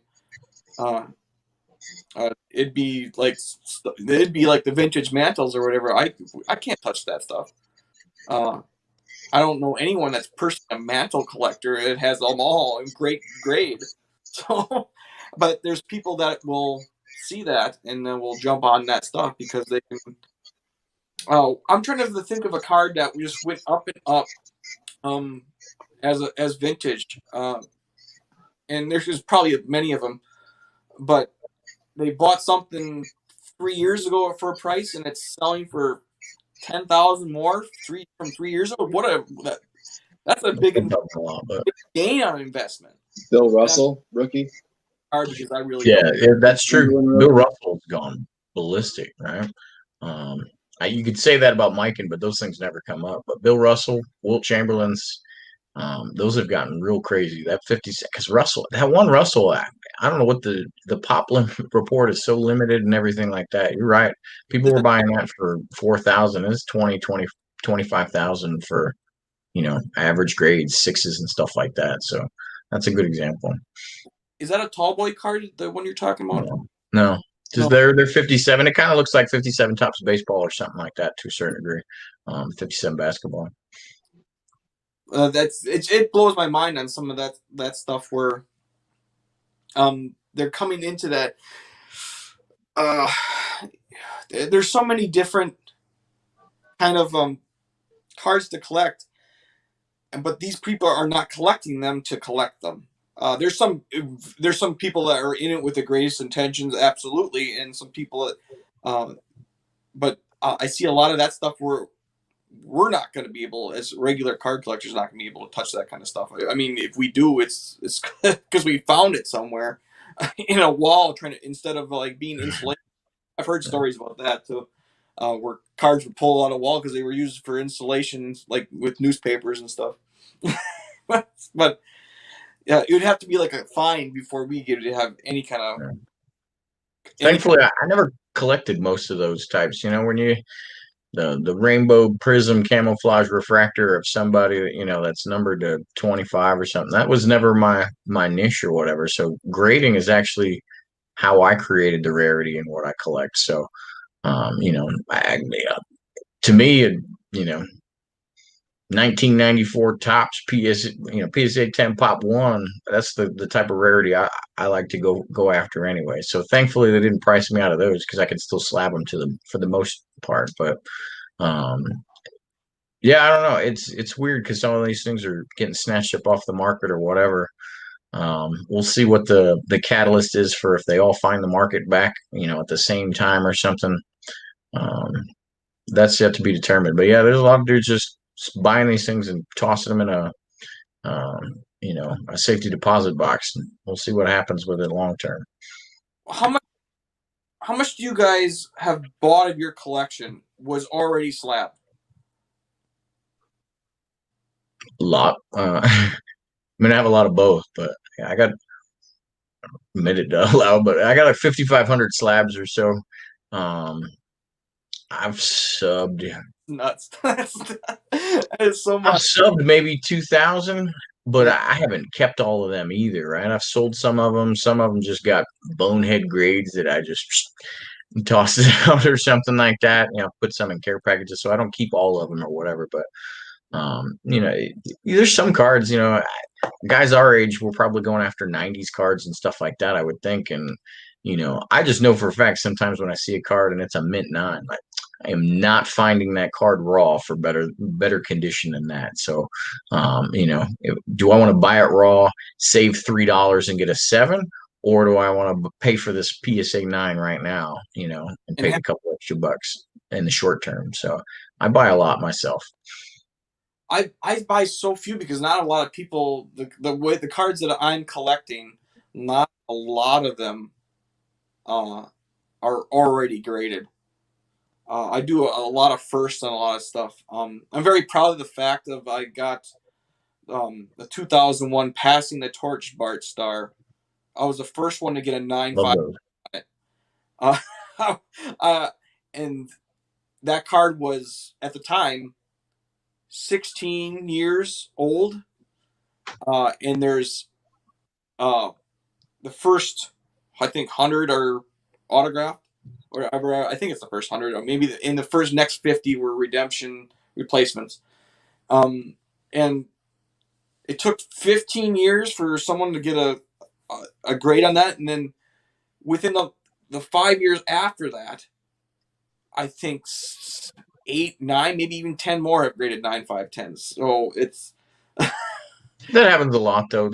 People have cards just sitting around and stuff like that, and when they see a price get pulled off an auction or something, then all of a sudden they're like, oh, well, if it's going for that, let me scrounge together and send these off. I've seen that with a ton of cards, mid 80s tops and stuff like that. You'll see one because it's super rare or something, go pop 5, go for $1,000, and all of a sudden 20 years of grading, right? Like it was a pop 5, and then all of a sudden 1-2 years later it's doubled or tripled in pop because people see those values. They'll find those cards, or they'll go find those boxes of wax sitting at some card show or something like that. But I see a comment from Stolf on the vintage can only go up. I would always say it's still very specific cards, right? Like if you hit 4 sharp corners right now, you can find some 50s cards for like $9.99, $14.99. So there's still got to be some bona fides to the player for it to continue to go up. But the mainstays, Hank Aaron's never going to become a bum, right? Like you're not going to take that away from him. Those types of guys, you can't remove MVPs and rookies of the years and stuff, but it's not a blanket statement of vintage for sure. You can lose your ass anywhere if you don't do it smartly. So like a set collector in PSA from like a vintage set, is that not as appealing anymore? Is it just certain cards now? Oh, it's big time not appealing if you're trying to do it on affordably, right? Like so, if you're doing it on a budget and you're buying the 5s and 6s or something like that from some set or lower or whatever, but somewhere in that range, where the median pop kind of falls, you can't bank on return on investment. So you better have your heart into that into that set. Now, if you're doing the high end, the high end is always done well there. If you're doing 50s sets into 8s or something like that, then you can bank on holding your money when you sell at a minimum, and at least the Hall of Famers will take care of you when you sell, if not more of them. Yeah. I always thought like it's still weird to me to have like the first and last card of a set because people rubber banded cards back then in groups that they're so condition sensitive. There's a few Packers in the Packer Hall of Fame, and I you have to ask Scott Nathan. He's got one of them where it ended up being the last But card. a lot of Packers in the Packers Hall of Fame, not a few.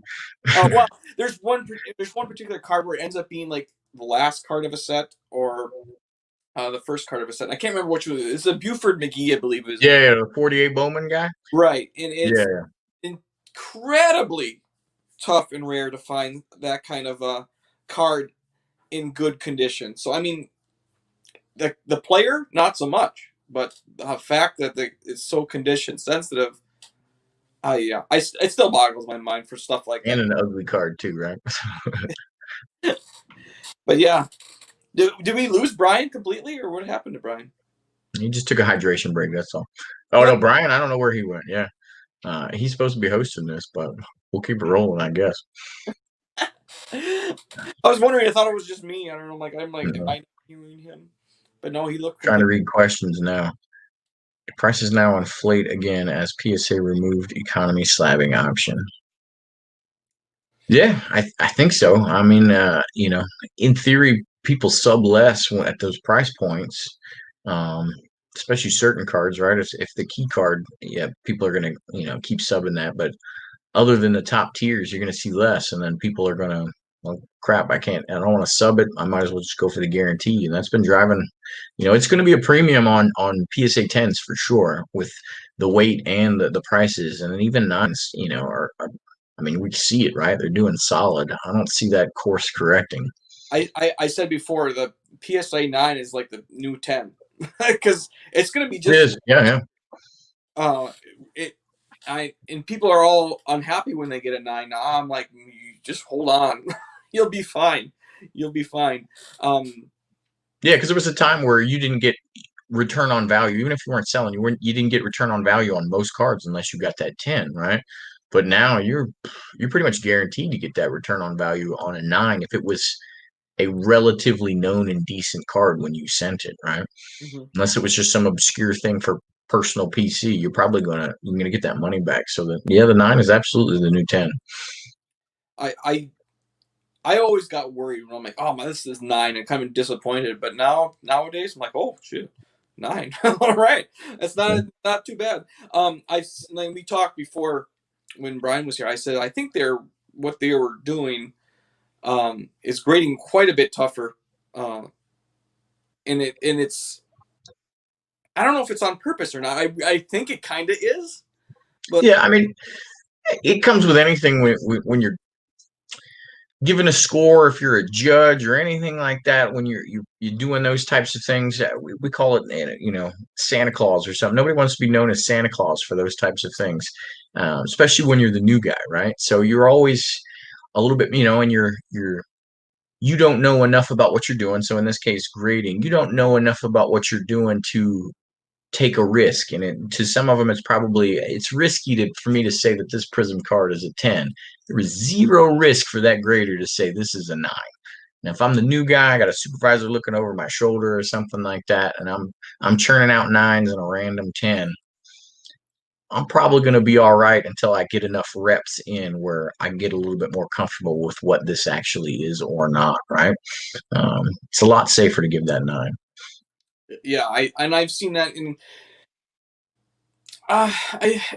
As a collector, you're like, oh, it's disappointing, but not anymore. I'm just like, oh, geez, a 9. Okay, I'm okay with that. And now it's just if I get a 10, I'm gonna hit the jackpot, right? Right, and I think that kind of saves. We were talking about like since the price points, and I'm on the verge of like not grading anymore. I'm just like, oh man, it has to be pretty darn special for me to send anything in now. I think it's kind of knocking people like me out of it. And I haven't made a complete decision yet, but that's where I'm leaning to. I'm like, this isn't really cost effective anymore. I don't need to send Topps Chrome Gavin Lux in anymore. It's a waste of my time, and the money's too much. Because say if it does come back and it's an 8, what a waste! I could have sold it at Raw a long time ago. So I'm kind of almost bowing out unless it's something I want for my PC. And I don't. Sometimes I don't even care about the grades on that. I'm happier if they're great, but it is what it is because it's my PC. It's not doing anything but for me.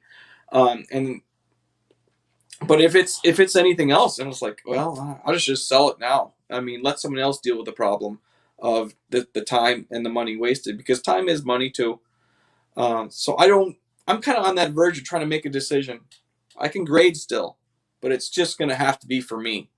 Yeah, I mean, I think we'll be a lot more patient, even though as collectors, we're usually pretty patient anyway. But like Gavin Lux is a perfect example, right? Like nowadays, based on those costs and stuff, like a collector is not sending Gavin Lux with the potential that he gets sent back down to to the minors, right? Case in point for him, there'll still be a couple of folks in it are just in it for the money, that they'll take that risk, and like we'll see if he gets burned. But if I send every rookie of the year that's in this set in to get graded, and I get some 10s or whatever, then as soon as that dude gets hot, I can flip it with the goodness.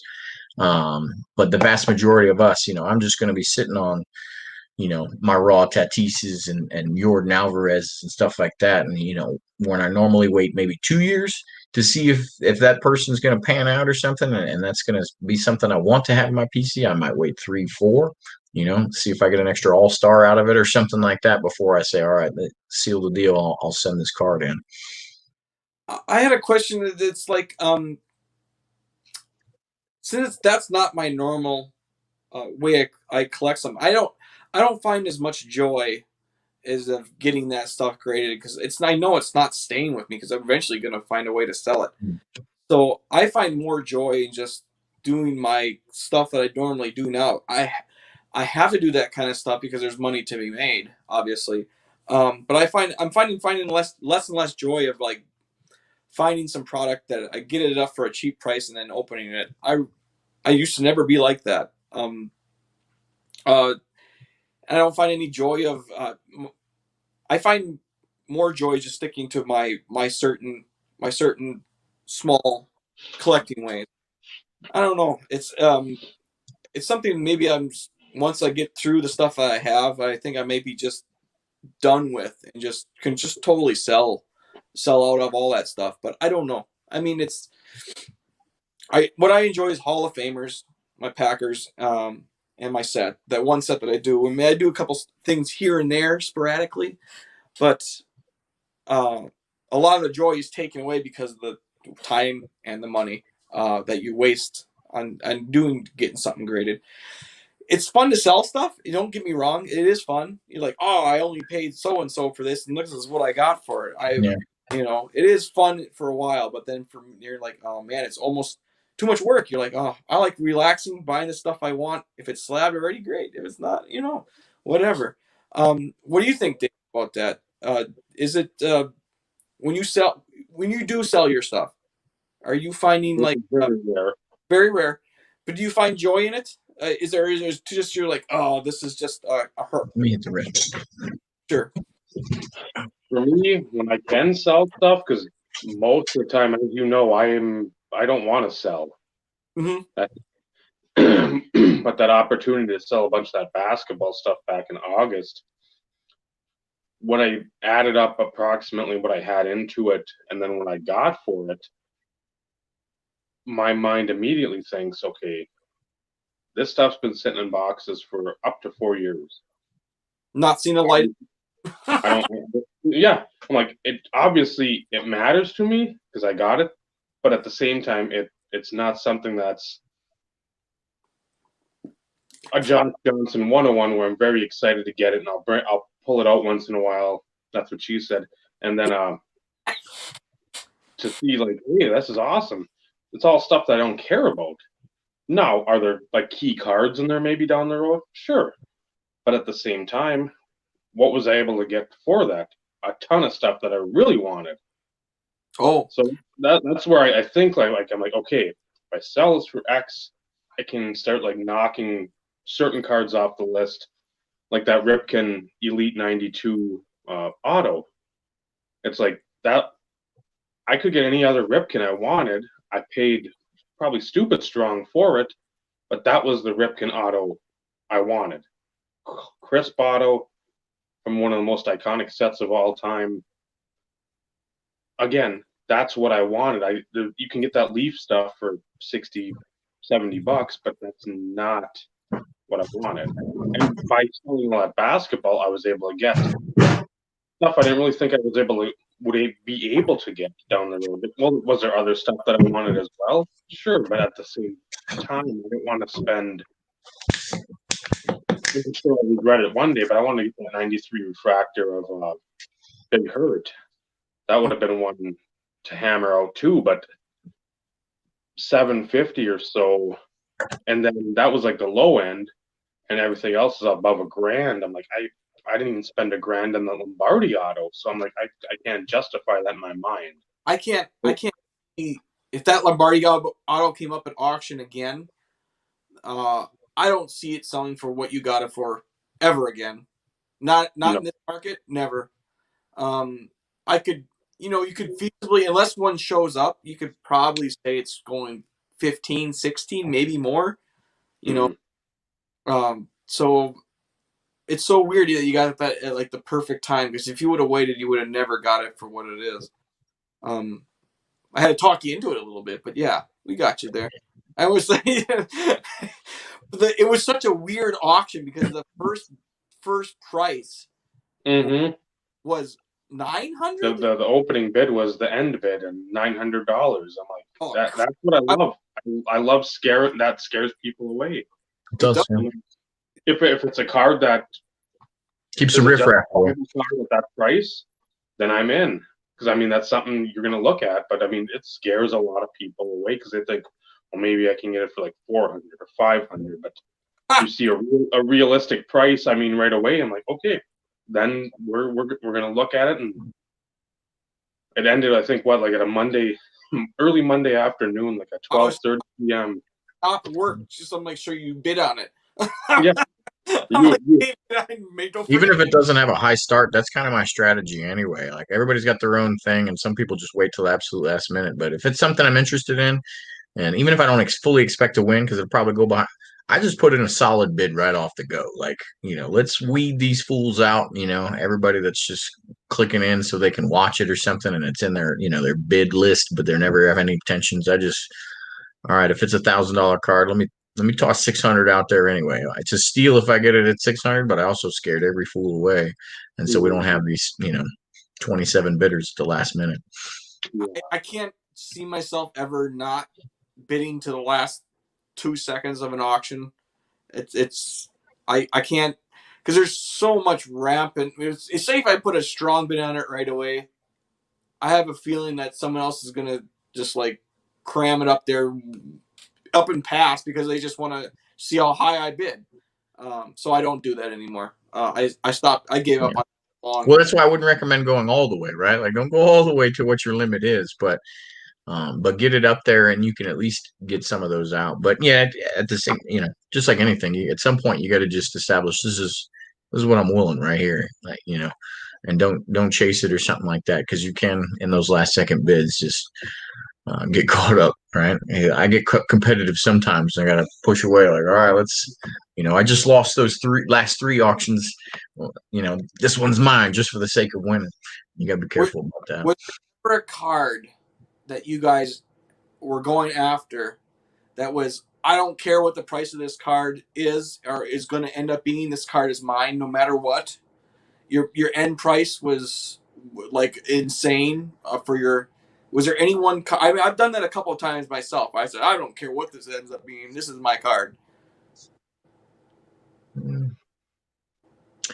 I've gone into a couple of auctions where I was fully dedicated to the cause, but I don't know if at any point I was just like, there's no flipping way. Because I guess I'm an eBay fiend, so I've seen so many just radical things happen that I've never been able to say like no matter what, just because there's been some that have just gone off the extreme end to such a degree where I always know a little bit better than to say that. But there are some that I was bidding nonstop, and if it was Tuesday at 0600 and I saw somebody outbid me, I woke up and I'm taking that bid back and let you know type of thing. There's been plenty of those. Well, I ended up. It was just a Jerry Kramer auto for my set, and the Spectre Hall of Fame set, and I have another one from the Willie Rolfe, but for whatever reason, that's my Spectre right there. Yeah, for whatever reason, Kramer it's number 1 out of 50. For whatever reason, he inscribed it the Hall of Fame 2018 or 2019. Yeah. And I have never seen another one like it. And me being a Packer fan, and I was not letting that. The card normally sells for $50. I think I paid $130. Yeah, but at that point, that there's no way this card just does 400, right? So even then, you still had a cap. You just it's not possible for go this high. But I guess anytime I've gone after some, I'm just like, well, with the rarity, and again, it's usually graded or something like that. That the rarity could just take this off the rails, and so I've never been able to fully commit and say like, without fail, I'm going after this, right? But that was one of the ones that was like, this card. It's for my set. I'm a Packer fan. It's the only one inside this I've ever seen. I don't care what it costs. My bid was like $500. I bid at the last second. And I paid $130 for it. I didn't even think twice. I'm like, it's fine. I knew it was going to be. I don't care what the price.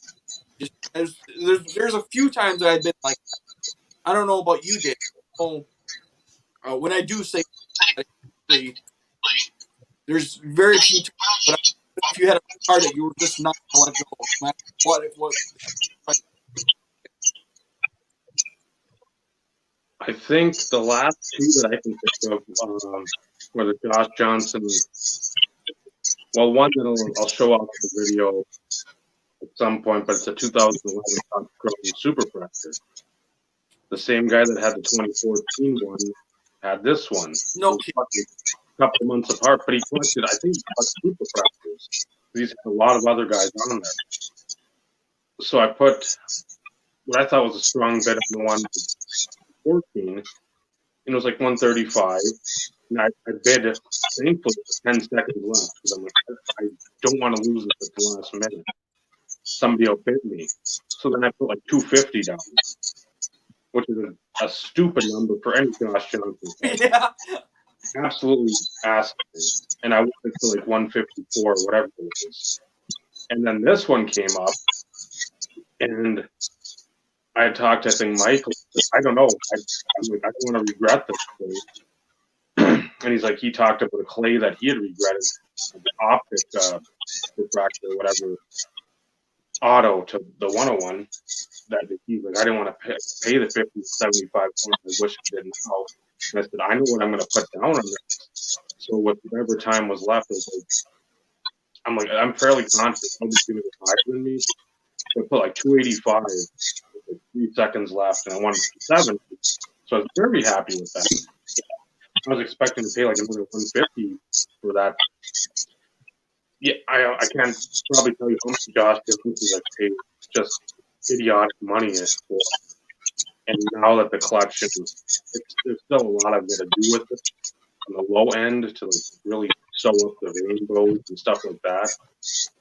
But for like the 101 stuff, pretty much everything is pushed to the side where I go for that. Even though I know unless I sell it to his family, there's not a big market there.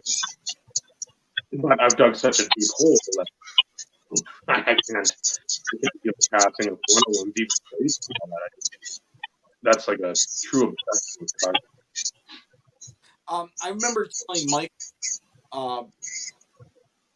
remember when it was the Clay Matthews and Ray Nitschke dual booklet? I'm like, he says, I don't know. I told him just bid I don't care what you bid it, but bid way more than enough. I'm gonna go for this amount. Guessing in my head, and he was so worried that he was gonna lose out on that. It was over $1,000 the final bid. But that was the card. Like, if you don't win it, Michael, I'm gonna buy it. I don't care if you win it right now. As I absolutely fell in love with that card too, but it's not supposed to be for me. That card was made, not for me. If we didn't know each other, I probably would try to get it myself, But yeah, I think. What about Brian? What are cards that we're gonna bid on, no matter what you were gonna win? That was yours, no matter what the price would be. I hoped so. I've had a couple of experiences like that, and I won it for less than 50% of my high bid. So even sometimes, yeah, it was amazing. Even sometimes when you think something is super rare, it doesn't always have to be super valuable. Yeah. And I think like there's like an interesting lesson in that. Like the longer you wait for something, the more desirable it becomes when it's available for you to buy. And because of that, you are then more propense to bid whatever it may take to get that card or whatever. Yeah. But the great part is in this hobby, a lot of times those same items have less hype now, right? Because they're not as new or something like that. And then you can get them. Thinking through this, so I had one time like that, Joey, where I was just like, I'm all in, baby. I'm going after this thing. It was a 1955 Bob St. Clair Hall of Fame rookie card, right? PSA 9.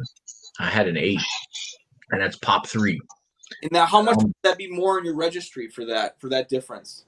I think in the Niners set, it's probably like the Niners Hall of Fame set or something, like it's like a 5.0. So 5 more. Well, that's 10 points, right? Because it's plus it's the highest grade that exists or something.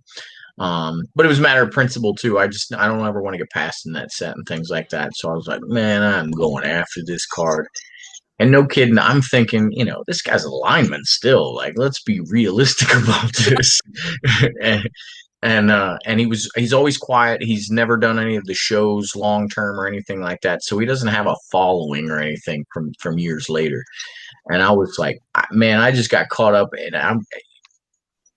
I thought I was a very experienced collector at the time, which was only like 3 years ago or something like that. But man, I got caught being naive because I was like, man, I can go $3,000 on this.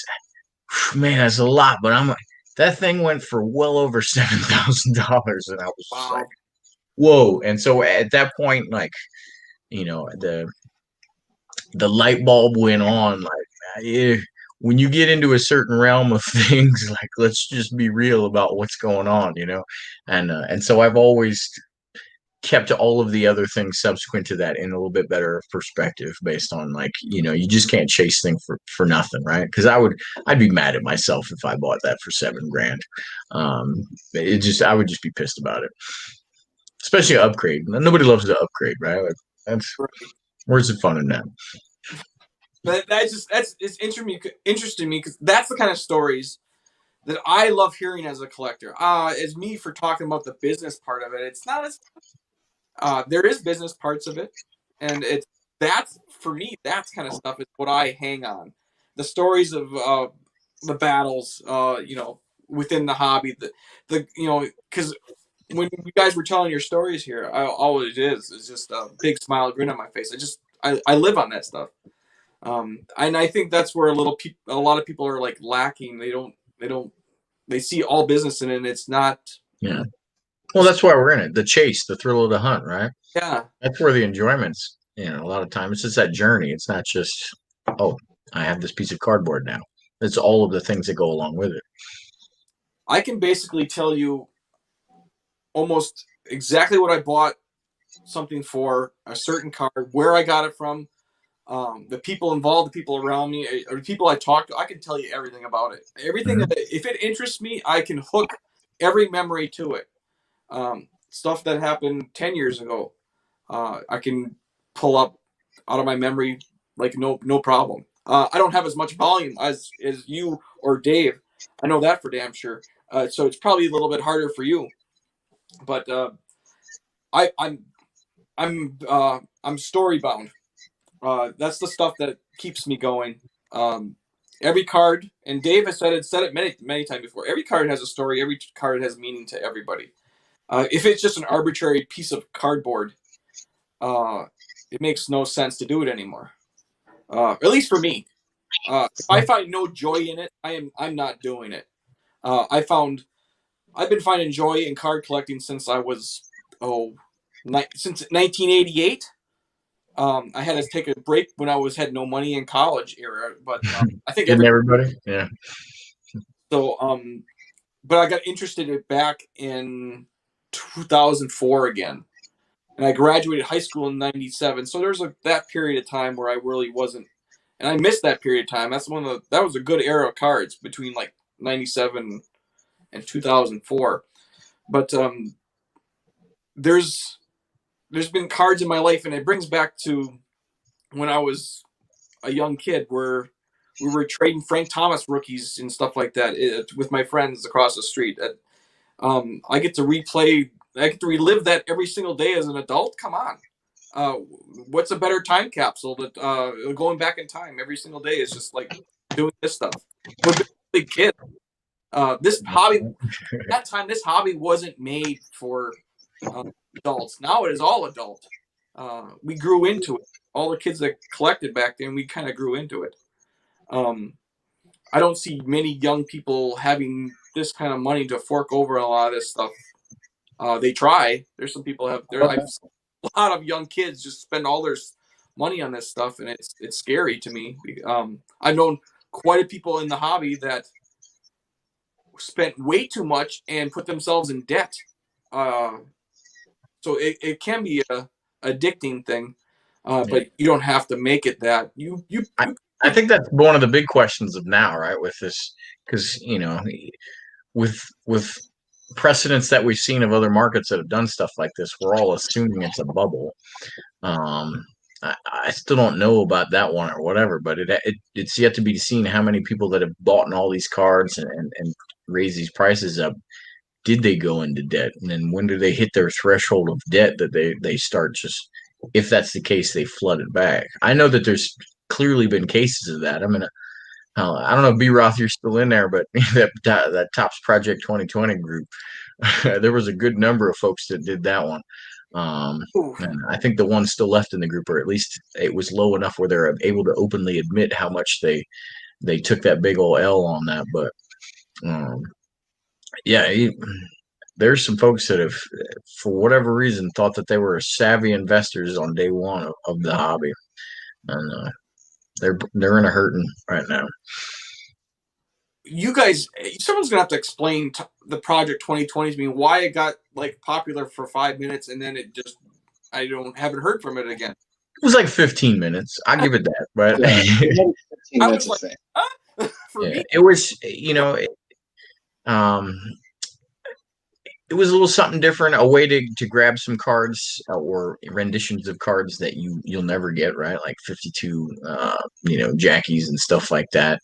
I think there were some very cool aspects of it. It just, it got a little crazy. I think the $20 price point was always a little bit too much or whatever. And then I don't know, somehow the aftermarket, that one just never made sense. I don't think we'll ever logically be able to figure out. Hopefully you're not sitting on the John right now, but when I moved into the library. But that one will never make sense logically in any way, shape, or form, because cards that were available for 48 hours on Topps.com the next day are selling for 50% or more higher. When everybody had the same opportunity to buy them. It never made sense. I'll be honest with you, right? I tried to follow along the logic and everything like that. Thankfully, when some of them just went crazy, I cashed out. I took a beating with a couple of them because I sold some really good ones, and then some people played the eBay game, and when the card dropped 3-4 days later, they wanted to return it for phantom things. One guy just said straight up, I found one cheaper, like, you need to take this back. And I was like, oh crap. But I still, from the few that I did get to sell in the right time window, I never took a loss or anything like that. But I got a box full of them, so probably 50 of them or something like that. I dig them, but yeah, they went crazy. Griffey Shore brought it all down. It did. I think I think like that project is like a lesson for people. Like, it's okay to like the way a card looks, but it doesn't mean you have to buy it. Yeah. Right? Like, And I not have a everything lot of can them create that. value, right? Dave, did you Yeah, ever I get, have a lot of. Sorry, what? did Dave, did you ever get any of those? I bought some in August, but I mean that was after the Griffey Shore came out and everything submarined, and I was able to pick up what I wanted and pick it up for either with the initial price on tops or cheaper. I wasn't going to spend $60-$80 on a card that was originally 20, and like Bart said, everybody had a chance to get it. I mean, it's not like you had a lottery and there's a limited number. It was like the old E-tops. You had whatever the limited time, whoever bought it, and that was the print run. So I've got some Shore. I like the Key Shore stuff. That's my kind of humor. So You're a Keith Shore guy? I can't get down with that one. I bought like 2 of them, but that's a whole nother world of art that I'm not being able to fully appreciate there. The profit you made on the people that you did sell. I remember seeing in your video, Bart. I was just like, what did I miss? Yeah, I don't know. I mean, there were a couple of them early on I really liked, and I had no intentions of selling, but I'm like, you mean this thing is going for $600? Like, I got to, right? Like, Yeah. I'm not an idiot. Like, here you go. And money now. I got a ton of good. B Roth did the same thing. He made some good quality sales there on some Ermsey Trouts and stuff like that. I remember you bought some nice gold Ichiro and stuff like that. I bought some, like a Len Dawson rookie PSA 7 and a whole bunch of other cards, Hall of Fame rookie cards that it would have taken me several years to chip away at, especially because, they weren't necessarily high on the priority list, but they're in the list, right? And so it's like, well, if I'm getting free money, like, well, let me put this towards stuff I wouldn't normally bought anyway. And it worked out real well, but I couldn't believe that what people were doing with it. It was probably the easiest money I've ever made. Where can you get a $550 profit overnight? I was like, yeah, it was crazy. It was crazy. It was a fake market, but it was the easiest money I'd ever made. You remember in that group, Brian, there's one guy, and the whole group tried to tell him. He had this whole table, like his whole kitchen table full of cards of different ones, and we were still in, the first 60 or something like that. And he was like, market value 1.4 million. And every single person, sell that shit right now. Go, go, go, go. And he's like, I'm holding on, blah, blah, blah. Look what happened. And he was calm out after a couple of days after that when everything just tanked, right? Like, but he was the first one that came to mind through all of this or whatever. Because he was buying so much of it that he was storing it on his kitchen table, you know what I mean, and trying to advertise to the wife, this is what's going down or whatever. It's like, bro, you need to buy the house with that sale right now. You can't be counting that money before it's earned. No. Crazy.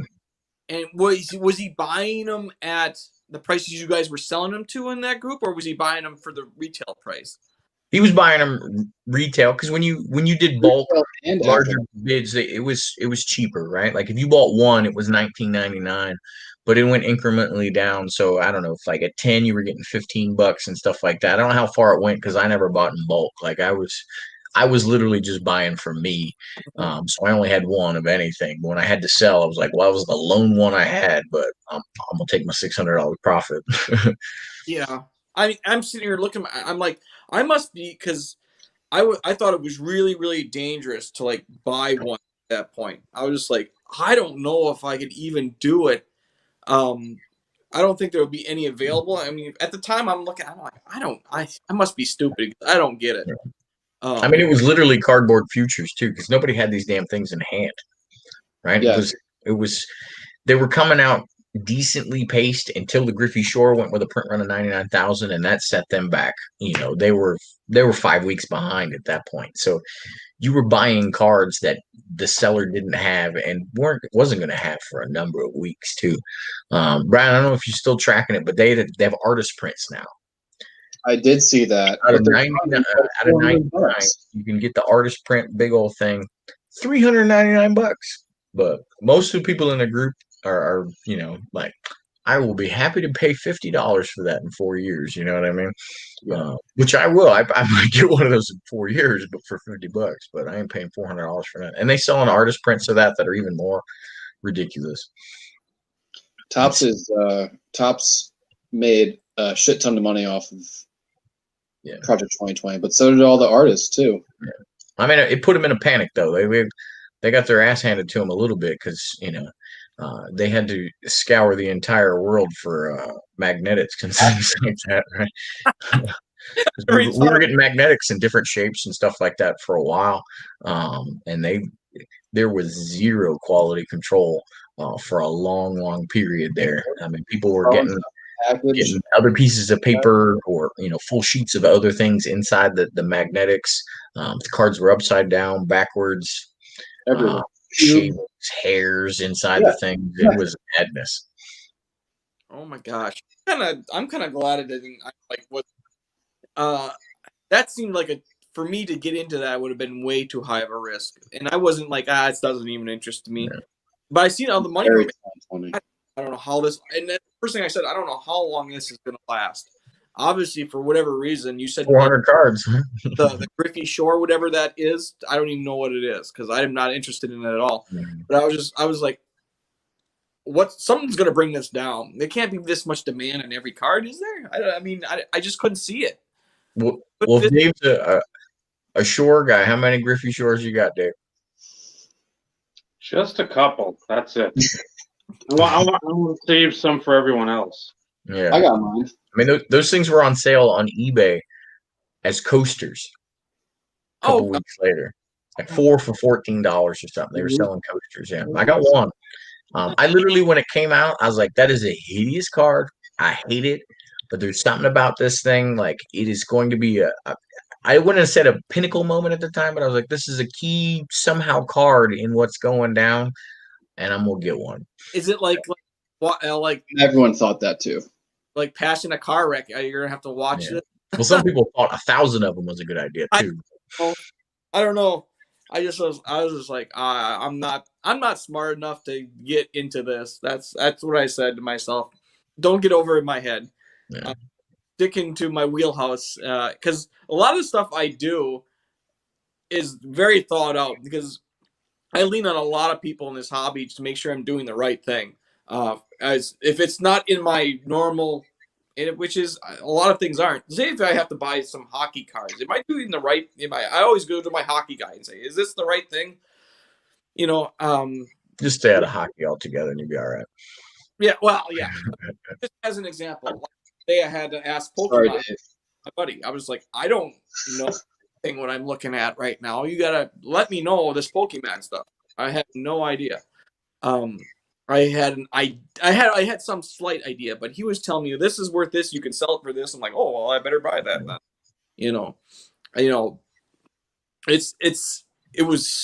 There's so many knowledgeable people in this hobby that you don't have to know it all yourself ever. Sure. There's always going to be someone specifically that knows a lot. And if I had to go to like 90s inserts, you'd think I'm going right to Dave, if I had a question about that kind of stuff, or anything, all sports from the 90s, even in the early 2000s. Hey, Dave is a good one to ask. He has got the most knowledge I have known from that era. So, there's I mean, that's why everybody still says, collect what you love and stuff like that. If you dig it, you'll never really get burned, right? But, in a new thing like that, you do have to make some assessments of what are some complementary items? Was it some supplementary items? What market matches this from previous that I can kind of compare that to? Is this going to go well? Whatever. Um, and that's where the new guys are missing out, or something like that. They're making bold assumptions of something they saw 3 months ago, when all of us are like, well, 5 years ago this happened, and then 10 years ago, and then we had this scandal. We can pull back on a whole lot of that information and help ourselves out in that.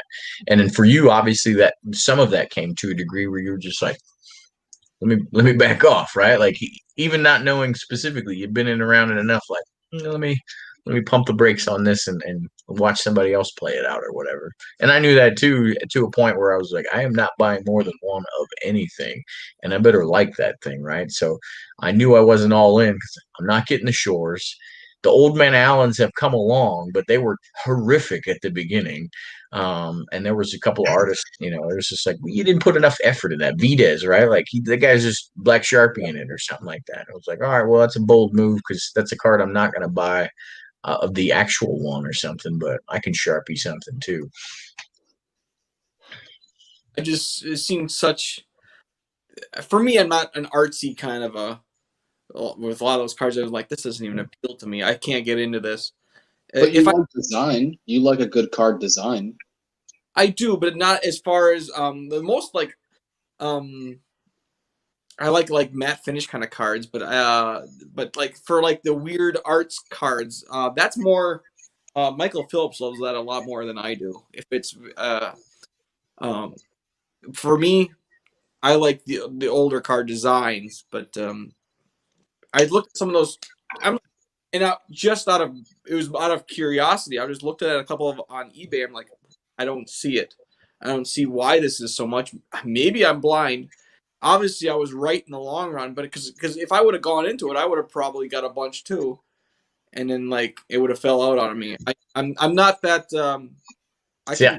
I knew I was just such a lazy seller that like I better just like the card. Yeah, if you got one and it was one that you wanted because you liked it, that would have been great. But to go in and try to invest into it, I was like, no, how can you do that? It looks like the biggest. Well, I mean, that shows the foolishness of if anybody came in early and went for the investment, like, what grounds do you think that this is something that is going to establish itself as an investment? Like, there is no basis for any logic chain that should lead you down that path. And so if that was, a couple of guys, if they were smart enough to at least to capitalize in the moment, some guys, on poor early decisions probably made out, but there was nothing about that. And the moment you got your first card in, you looked at that thing and you were like, yeah, this is not an investment thing. This is, this took 4 cents for Topps to print out, another 35 cents for the magnetic that they put into it, and, a half a cent for that sticker. So that there's no real value there. It's not at all. I'm not artistic at all. But that's why I like it more, right? Because I can appreciate somebody that does actually have those abilities and stuff. But I like the more of the ones where they're legitimate artistic renderings. There's more pop and color to them and stuff like that. Those are the ones I gravitated towards more. So that's why Videz and Old Man Allens and stuff. They were just like, oh, I need a little something here, right? I want to see some splash of color if I put that up on my wall. I got your Sophia Chang right here. I just thought back to Topps. I'm just like, isn't this the same thing? I really don't know. Yeah, that's my favorite one right there. That's the first one I got, the Jackies, because that Jackie came out right around or just coming up on Jackie Robinson Day, and I've made a habit of getting something Jackie Robinson every year or multiple things. And that one came around right at that time. I was like, all right, cool. This can at least be the one of the things that I get around Jackie Robinson Day, and it started the ball rolling for me on Project 2020. And that one went crazy for a minute, but I was like, I'm not selling this for a damn thing. It went up to like $400. It's back down to maybe 50 or something. But That was one that I sold, but the only one that actually was returned on eBay. I sold every other one on eBay. Nothing came back, thank God. nice. How many did you have total? Did you think that you sold that? I sold a lot. I sold I sold the Ben Baller Ichiro. I sold 2 Urmsy Trout. I sold like every one that I had. In one weekend, I probably made like off of just selling singles like $5,000. Yeah. Easy, like easy. I sold 5 cards for like $2,300. Like bang, like that. And I was like, it was literally the easiest money I've ever made. And you picked up some Gregor cards in return too. Yeah, a 34 Gaudy Gehrig, a 54 Bowman Ted Williams, and a Topps Gold Ichiro with an autograph on it. Winning, right? Winning.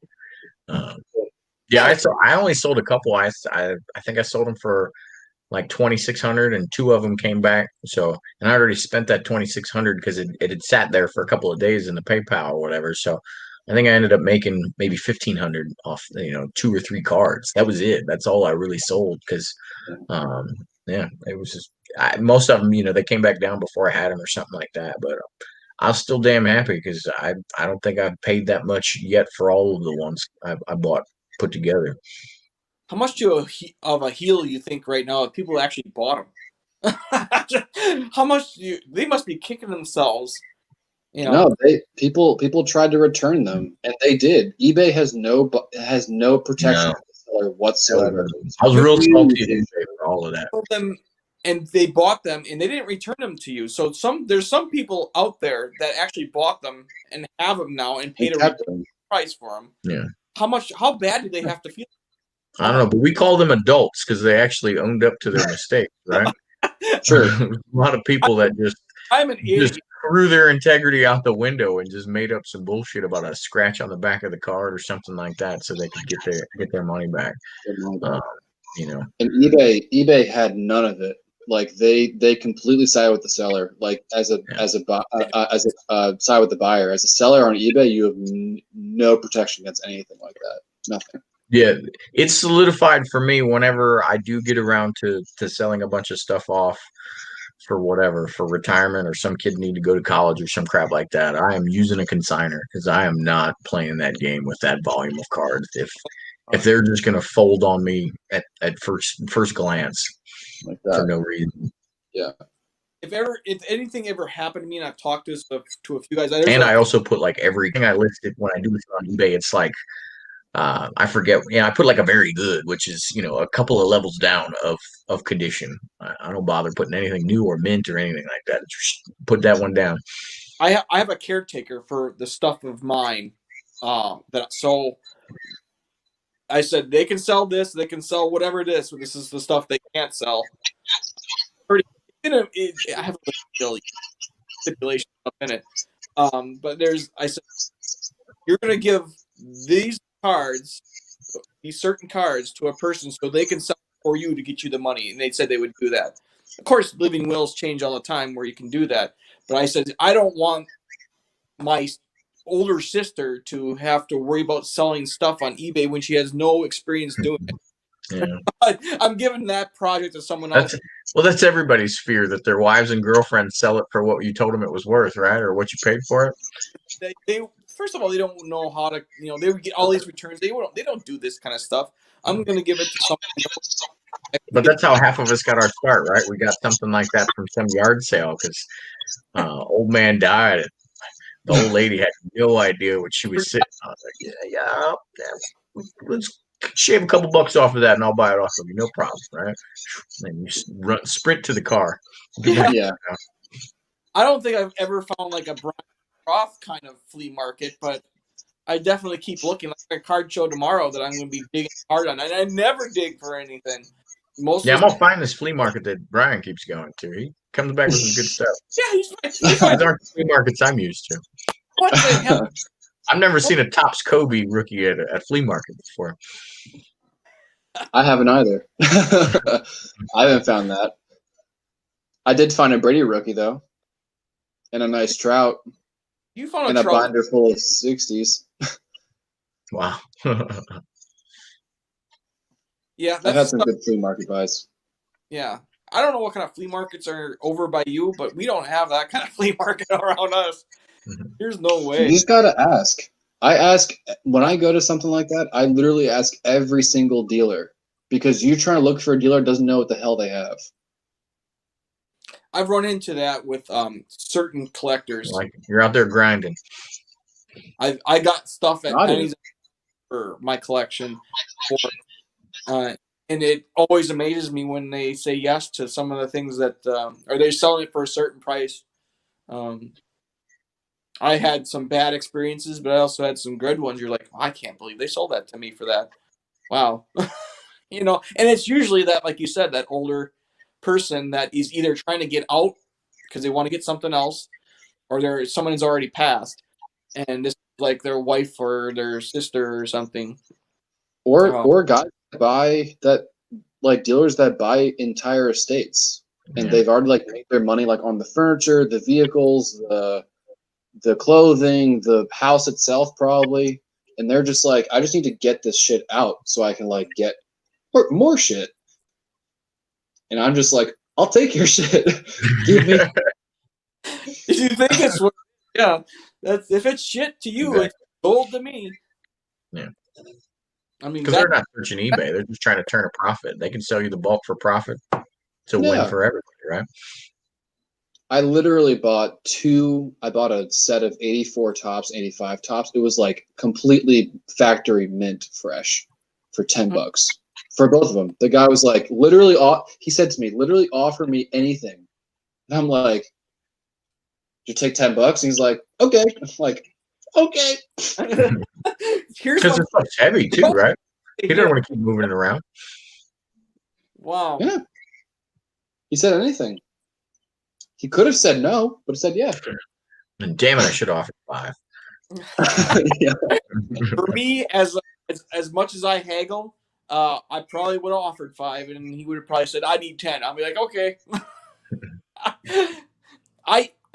There's not been a time, even at LCS's, your card shops, that I don't negotiate price on everything I buy, everything, including supplies. I don't care what kind of stickers on it. Supplies too? Wow. All have wiggle room. Every single one. You could laugh at me, but I got $5 off my 2017 Prism cello box. It was 185. I bought it for 180. And Jason Gillespie, who's with you, is a buddy of mine. He's like, His margin was 39% instead of 40, right? he says, "You really had to get that $5?" I'm like, "Yes, I do." that all Yeah. adds up to Because 200 then you use that $5 and you make more money off of it. Yeah. If you save yourself $5 for 200 transactions, yeah, that you're talking money here. So, do I like to do it? And people have asked me, it sounds like you like to do it. I like getting the best price possible, and that makes me happy. Do I like the haggle part of it? It's like buying a car. It's tedious. Why don't they just put the price that they need on it and if you don't want to buy it for that price, you shouldn't have to negotiate. If I could go into a car dealership and say, "This is the lowest price you're going to get this car," I'd be happy not to negotiate, but that's always something. I agree with that one on cars. I wish they would just be a straight up value. I don't need to talk to some fool anyway. Let me just cash out. Because the last couple cars I bought, like I knew more about the car going in than the dealer did anyway. But I will say I've found LCSs so rare and been to them so infrequently because they haven't been in my towns. I don't really haggle with them too much when I finally find them. I just feel I'm just so excited that somebody's still freaking open and got the store. I'm like, you charging that for top loaders? Yeah, like give me a couple of them, right? Like I can get these on eBay, but throw them in there because I pretty much always get something just to buy 20-30 bucks at a minimum. Even if I can't find a card, I'll buy supplies for that just to I feel like I'm doing my part for the hobby sometimes, just contributing to the cause. But so I don't haggle too bad on those. I think you can get everything for sticker price means nothing, just like a car sticker price to me. It means nothing. There's always room. And the people that say they see something for buy it now or best offer, and they don't even make a best offer, I think that's foolish. I just want it right now. No, if I can get 50 cents off that darn thing, I'm gonna. I guess. I guess Yeah, my but that mom. might be the difference. But that might be the difference between you buying the card and someone else buying the card. It could, Sometimes if I see a buy now best offer and it's fair, I slam that buy it now. I don't waste time with an offer because if I'm willing to pay that price, I hit it. Because if I miss it and I'm trying to negotiate, I'm gonna kill myself. the price. Yeah, I do that too. I sometimes hit the bin, but I think my threshold literally is like $12.95 or below. $12.95 and it says or best offer, and if I'm like that's a price good for me, I'm just clicking that, right? I'm moving on. I got other searches to have happen and stuff like that, so I keep it moving. Obviously, bigger items like yeah, you'd be absolutely foolish, but there's some. I've seen a few. It's been a while, but I remember. I remember a card one time. It was like $80 or by offer, but it was like pop four. I ain't seen this thing before. I've been looking. Click, because how many times have you sent offers and the next morning like this thing is gone, like right? Oh, son of a, There's I was willing to pay that. I was just being stingy for $4. there's been times I've been disappointed where thought I could get a card for $10-15 less, and ends up someone hits it to buy it now where I'm negotiating with the guy. But it doesn't happen as often as the price would have to be phenomenal for me. You got to negotiate with yourself before you negotiate with the seller too, right? There, there was a was it the Wilcox for my set. I found I got out that one. Yeah. for $14.95 or best offer. That's one time I hit buy it now without even thinking about it. Yeah, how dare they sell a 49er Hall of Famer for $14.95? Bullshit. And who's doing the set? He's right there. I can't believe you found that. But yeah, there's been times where the price is right. It's absolutely right. It's phenomenal. There's no need to negotiate. But I find that usually stuff is not listed like that. Yeah. Some people don't know what they have. They Nowadays, most everybody lists wicked high anyway. So it happens, but I guess that I always try to get the. It makes me feel good because the worst that someone can say is no. This is what I gotta have for it. No harm, no foul. I'll buy it for them. If I'm not, if the guy told me I can't sell you that box for 180, instead of for 100, you have to buy it for 185. I would have been like, okay, it wouldn't have been no big deal. But you're talking that's a lot of transaction over all the transactions I've ever made. It pays in the long run to I guess my mom has called me very frugal before because I pay attention to what I have in money. I guess I always try to save a couple bucks when I can for the or best offers, but I more often save money by not making the whole purchase than I do that. If somebody's just being ridiculous with the price or something like that, I'm not even bothering sometimes saving that couple bucks. I'm just going to keep it moving and I'll get other cards and I saved, the whole purchase price in some regard. Being patient helps. Sending the card though, because sometimes you got to have it. If you're patient, that same card will come up at some point. It might not. Well, if you're not patient, you're not actually in the hobby, are you? Patience is something unless you won Mega Millions yesterday, you have to be patient, right? Like, I mean, even you, the well-off folk, you got to be patient because the key cards of anybody that they're looking for are low density objects, right? Like, there's only so many floating around. Yeah, like I said, like when Dave got his Lombardi, I was like, he was patient, found the right one, the right time. It was perfect. It couldn't be any better. He couldn't have any longer. If you would, that was the time, and I was so happy that it got it. Iconic to me. I wouldn't have my Packer collection without it. It's everything that surrounds my collection. If not to have that Lombardi cut at the grade that it is, I don't think my collection would be quite complete. For me, because it's more meaningful because I'm a Packer fan, You know, David's Yeah. collecting Hall of Fame, but that's Yeah, there's definitely goodness in those foundational pieces of a collection, right? I don't think any Packer collector should be without. Well, there's lots of them. There isn't, but that comes down to scarcity, somewhat, but the condition, especially of the autograph on those cuts, where it comes down to, because when they cut the card, always cut off the last letter. The name is long enough, and they always cut off the letter in Lombardi. Well, mine was the closest I've ever seen. There's only been 110 auto on that certain card, but the card graded itself like a 5 or a 6 BGS. The pop that me and Dave have it's 959. Yours is 959, right, Dave? I think it's 7. Not graded higher than that. There's 9.5s with 8 autos, not as near as enough eye appealing, but there's like 7 of those, and I know. And those, you said it was a cut auto, right? Yeah, That takes a true passion there. Man, you got to really love that person to look at a cut auto and be enamored by it. I tell you what.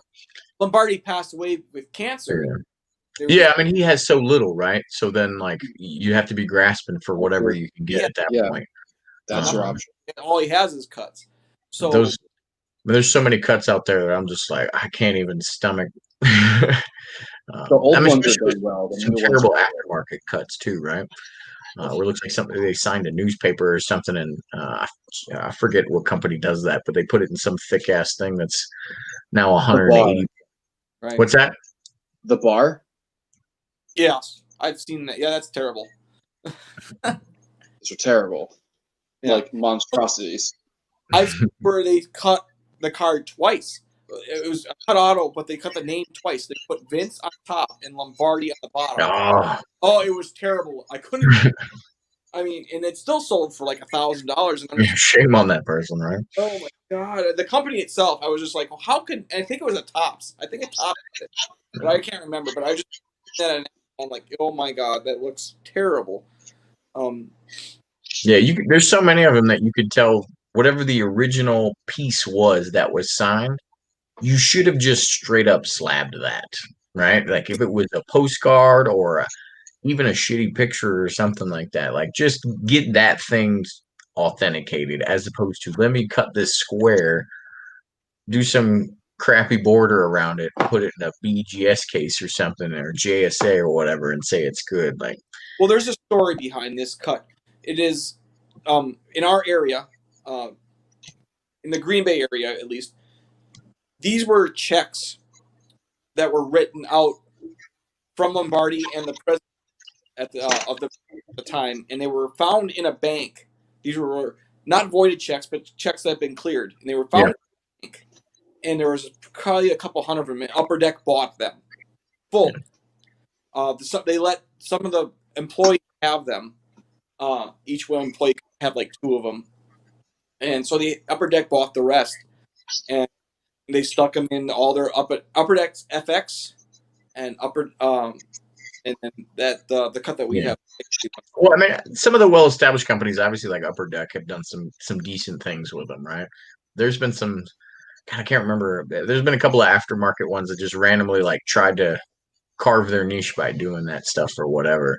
But I respect it clearly when it's those rarities of guys from like that are just they just stopped signing so early, or there's like the Red Granges of the world in football and stuff like that. You ain't getting nothing unless you get that. Like I can fully appreciate that, but I've seen cut autos of Montana and Rice, and I give his name's Jack, but Bears 9 McMahon. Hey, he doesn't make too many videos nowadays, but he used to get all these McMahon cards, and he would get the cut autos and stuff. I'm like, dude, he's not. There's no shortage of things he's signing. Why would you be getting this cut, right? Like, you can find he's at the local bookstore right now signing something. Like, just go down there and get it, right? Don't get this cut.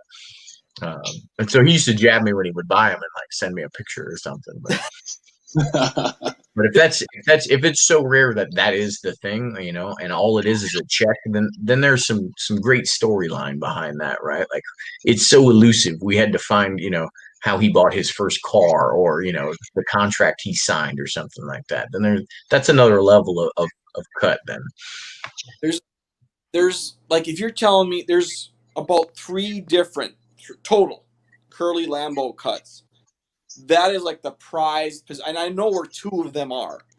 That is like the elite of the elite. Yeah. If Packer collectors, we have a lot of Hall of Famers that are already gone, not including today. Yeah. So, you got Hall of Famers that died in the 50s. Jordan, I have a cut of Henry Jordan that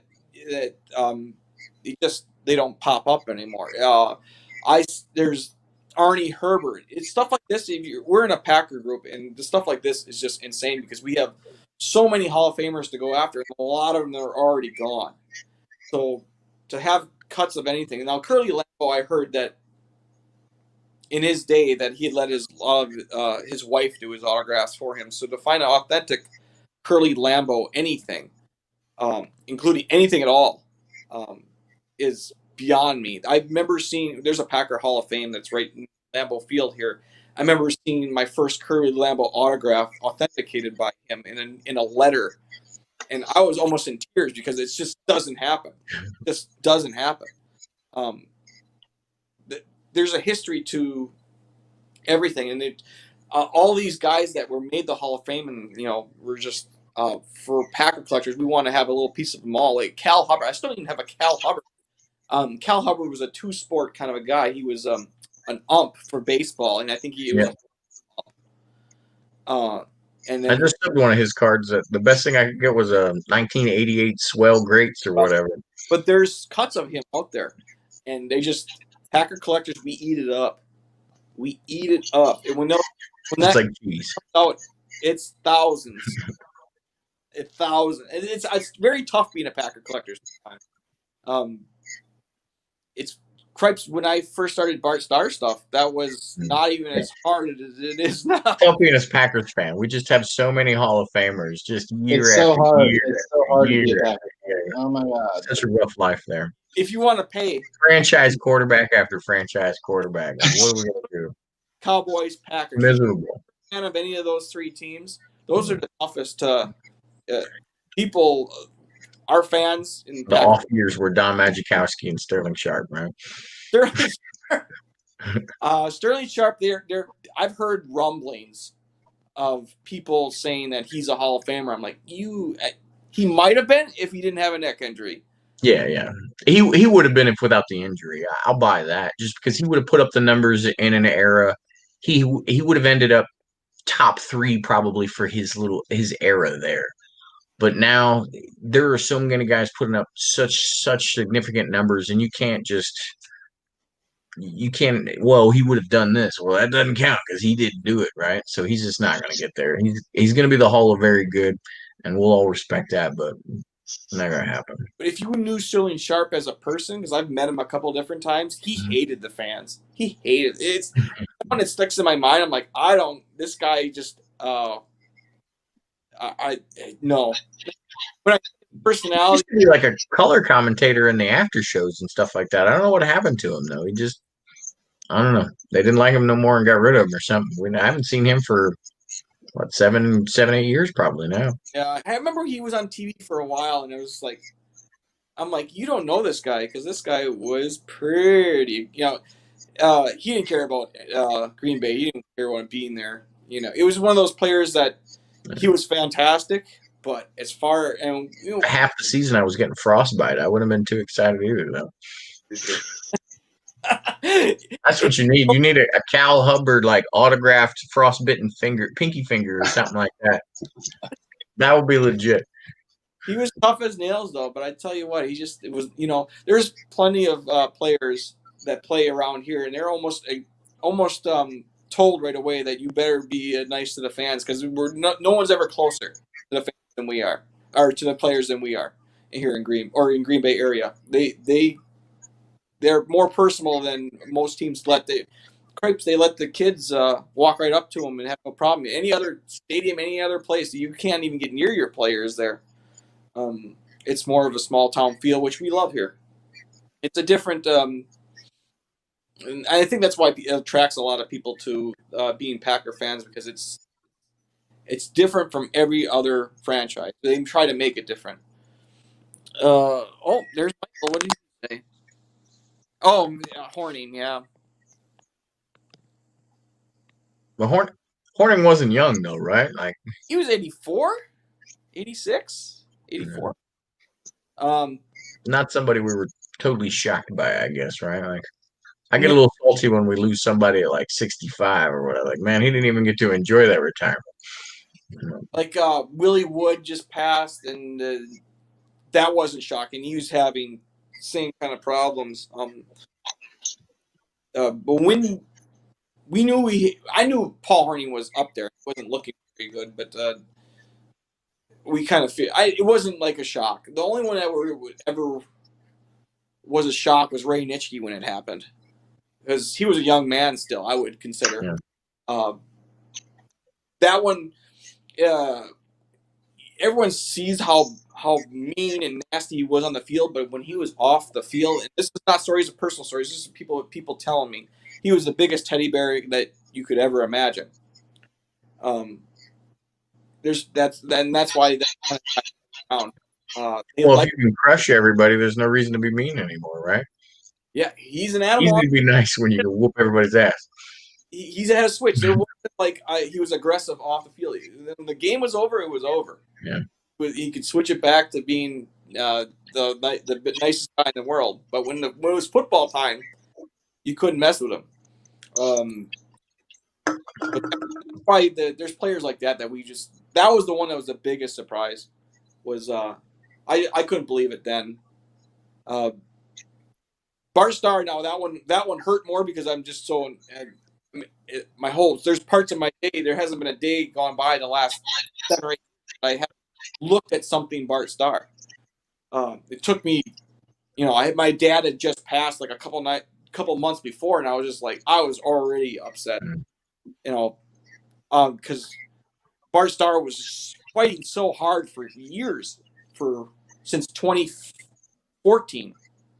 And he made it 5 years just fighting hard, and it just finally all caught up to him.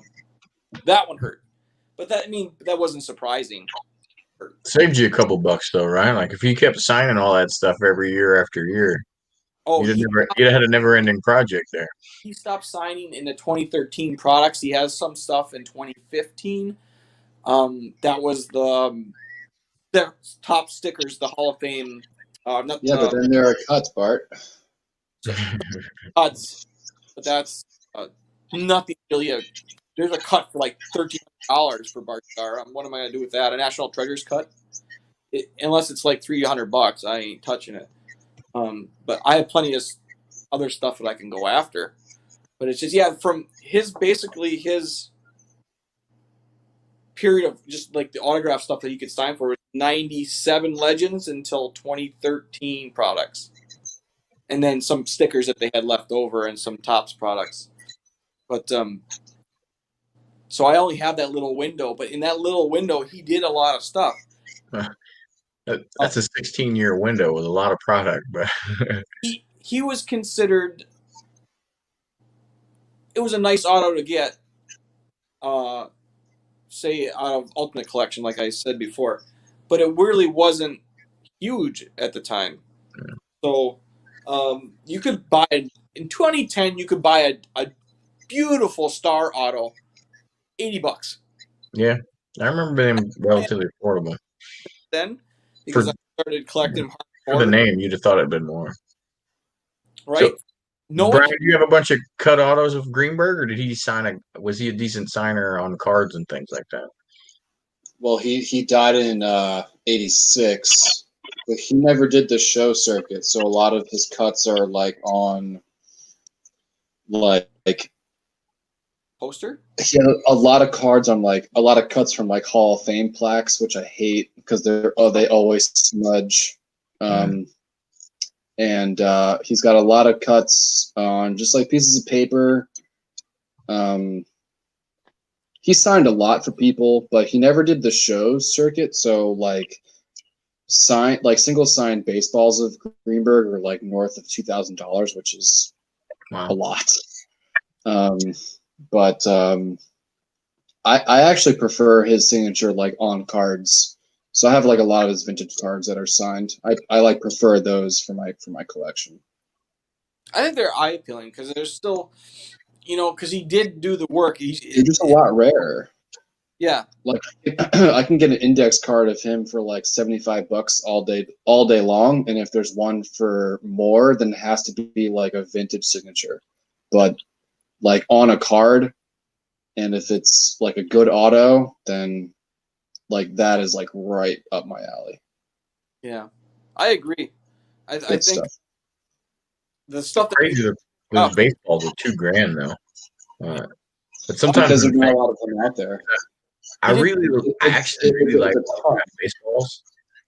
But if you were to actually start a collection, like there's a couple people that you can like, $100 or something. But after that, it just skyrockets to the point. And then if you were to try to send your own to get certified or something, those prices are just it's so crazy that it was just prohibitive for me to get involved at all. And I guess thankfully so, right? Like I just avoided it completely. Like sounds cool. I'm gonna appreciate somebody that has that. I'm not gonna do it myself. Right? Not that big of a glutton for punishment. Did he not do like signings at games back then, or is that just? That's probably those postcards, right? Yeah, I think like a lot of the government postcards people would just like send through the mail, or like a postcard of like an image that he would like sign, and then like it would be like on the back of like something someone would send, like a self-addressed stamped postcard or whatever, sign it and like put it right in the mail, and it goes off to him. I mean, he played in the 30s and 40s. I don't know if people were like going up to like players during games or even before or after games, like looking for autographs like they did, or preserving them afterwards, right? Yeah. So there's a lot of stuff. A lot of baseball signings at the games. Was that not something that he did, or is? I don't really know. Baseballs weren't cheap, right? So I don't think they were like as prolifically just discarding them as they do nowadays. So I imagine they got a lot more mileage out of those baseballs, and so it wasn't something you just stopped using so quickly back then. Yeah, that's true. Oh, that's cool. Yeah, I see a lot of these posters on eBay with Garinger on it. Yeah, that must have been a cool day. I think that was like in 1983. Yeah, and then a few years later he died. So, yeah, but listen, I would love to continue this conversation, but we've been going over 3 hours, and I'm fucking tired. It's 12:30 here on the East Coast. No, yeah, I agree. I mean, like I said, I could go on for days if you really wanted me to. Obviously, my videos show that a lot. Yes, Joey. We all have a good ramble. Oh, that's we all love it. So it was very interesting. Thank you guys for having me. Thanks, Brian, for the idea. I mean, what else am I going to do tonight, really? Yeah, it was cool. I want to get Michael Shane, and Sean T-Bird, and we just like talk about our collections because we all collect the same thing. I think that might be cool. But don't let this like sign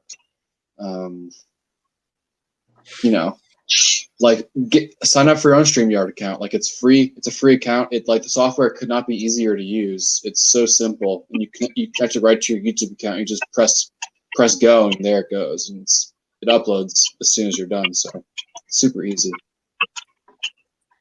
Well, Dave's been doing it for a while. That's why I asked him if he would want to come on. He knows all about it. And I go for a while, or Steve and I go for a good long time in there too. So we're usually at 4 hours, 4.5 hours per podcast episode, whatever you want to call it. So It's fun. crazy. I like watching what they do, but they're like he's like me. I can go on for days. They're both like that. Steve is so full of knowledge. Oh my gosh, if you just check it out for like 15 minutes, you're gonna learn 8 different things. He's so cool. Well, thanks guys for being on. I appreciate it. Anyone who's still watching, the 10 people, you guys are great. I'm not sure if I'll archive this one, but I'll throw it up there. Maybe if I'll probably just leave it on. Who the fuck cares? That's what Dave's attitude is. Just leave it on. Who the fuck cares? Yeah. All right, guys, take it easy. I'm gonna call it. See ya. Later.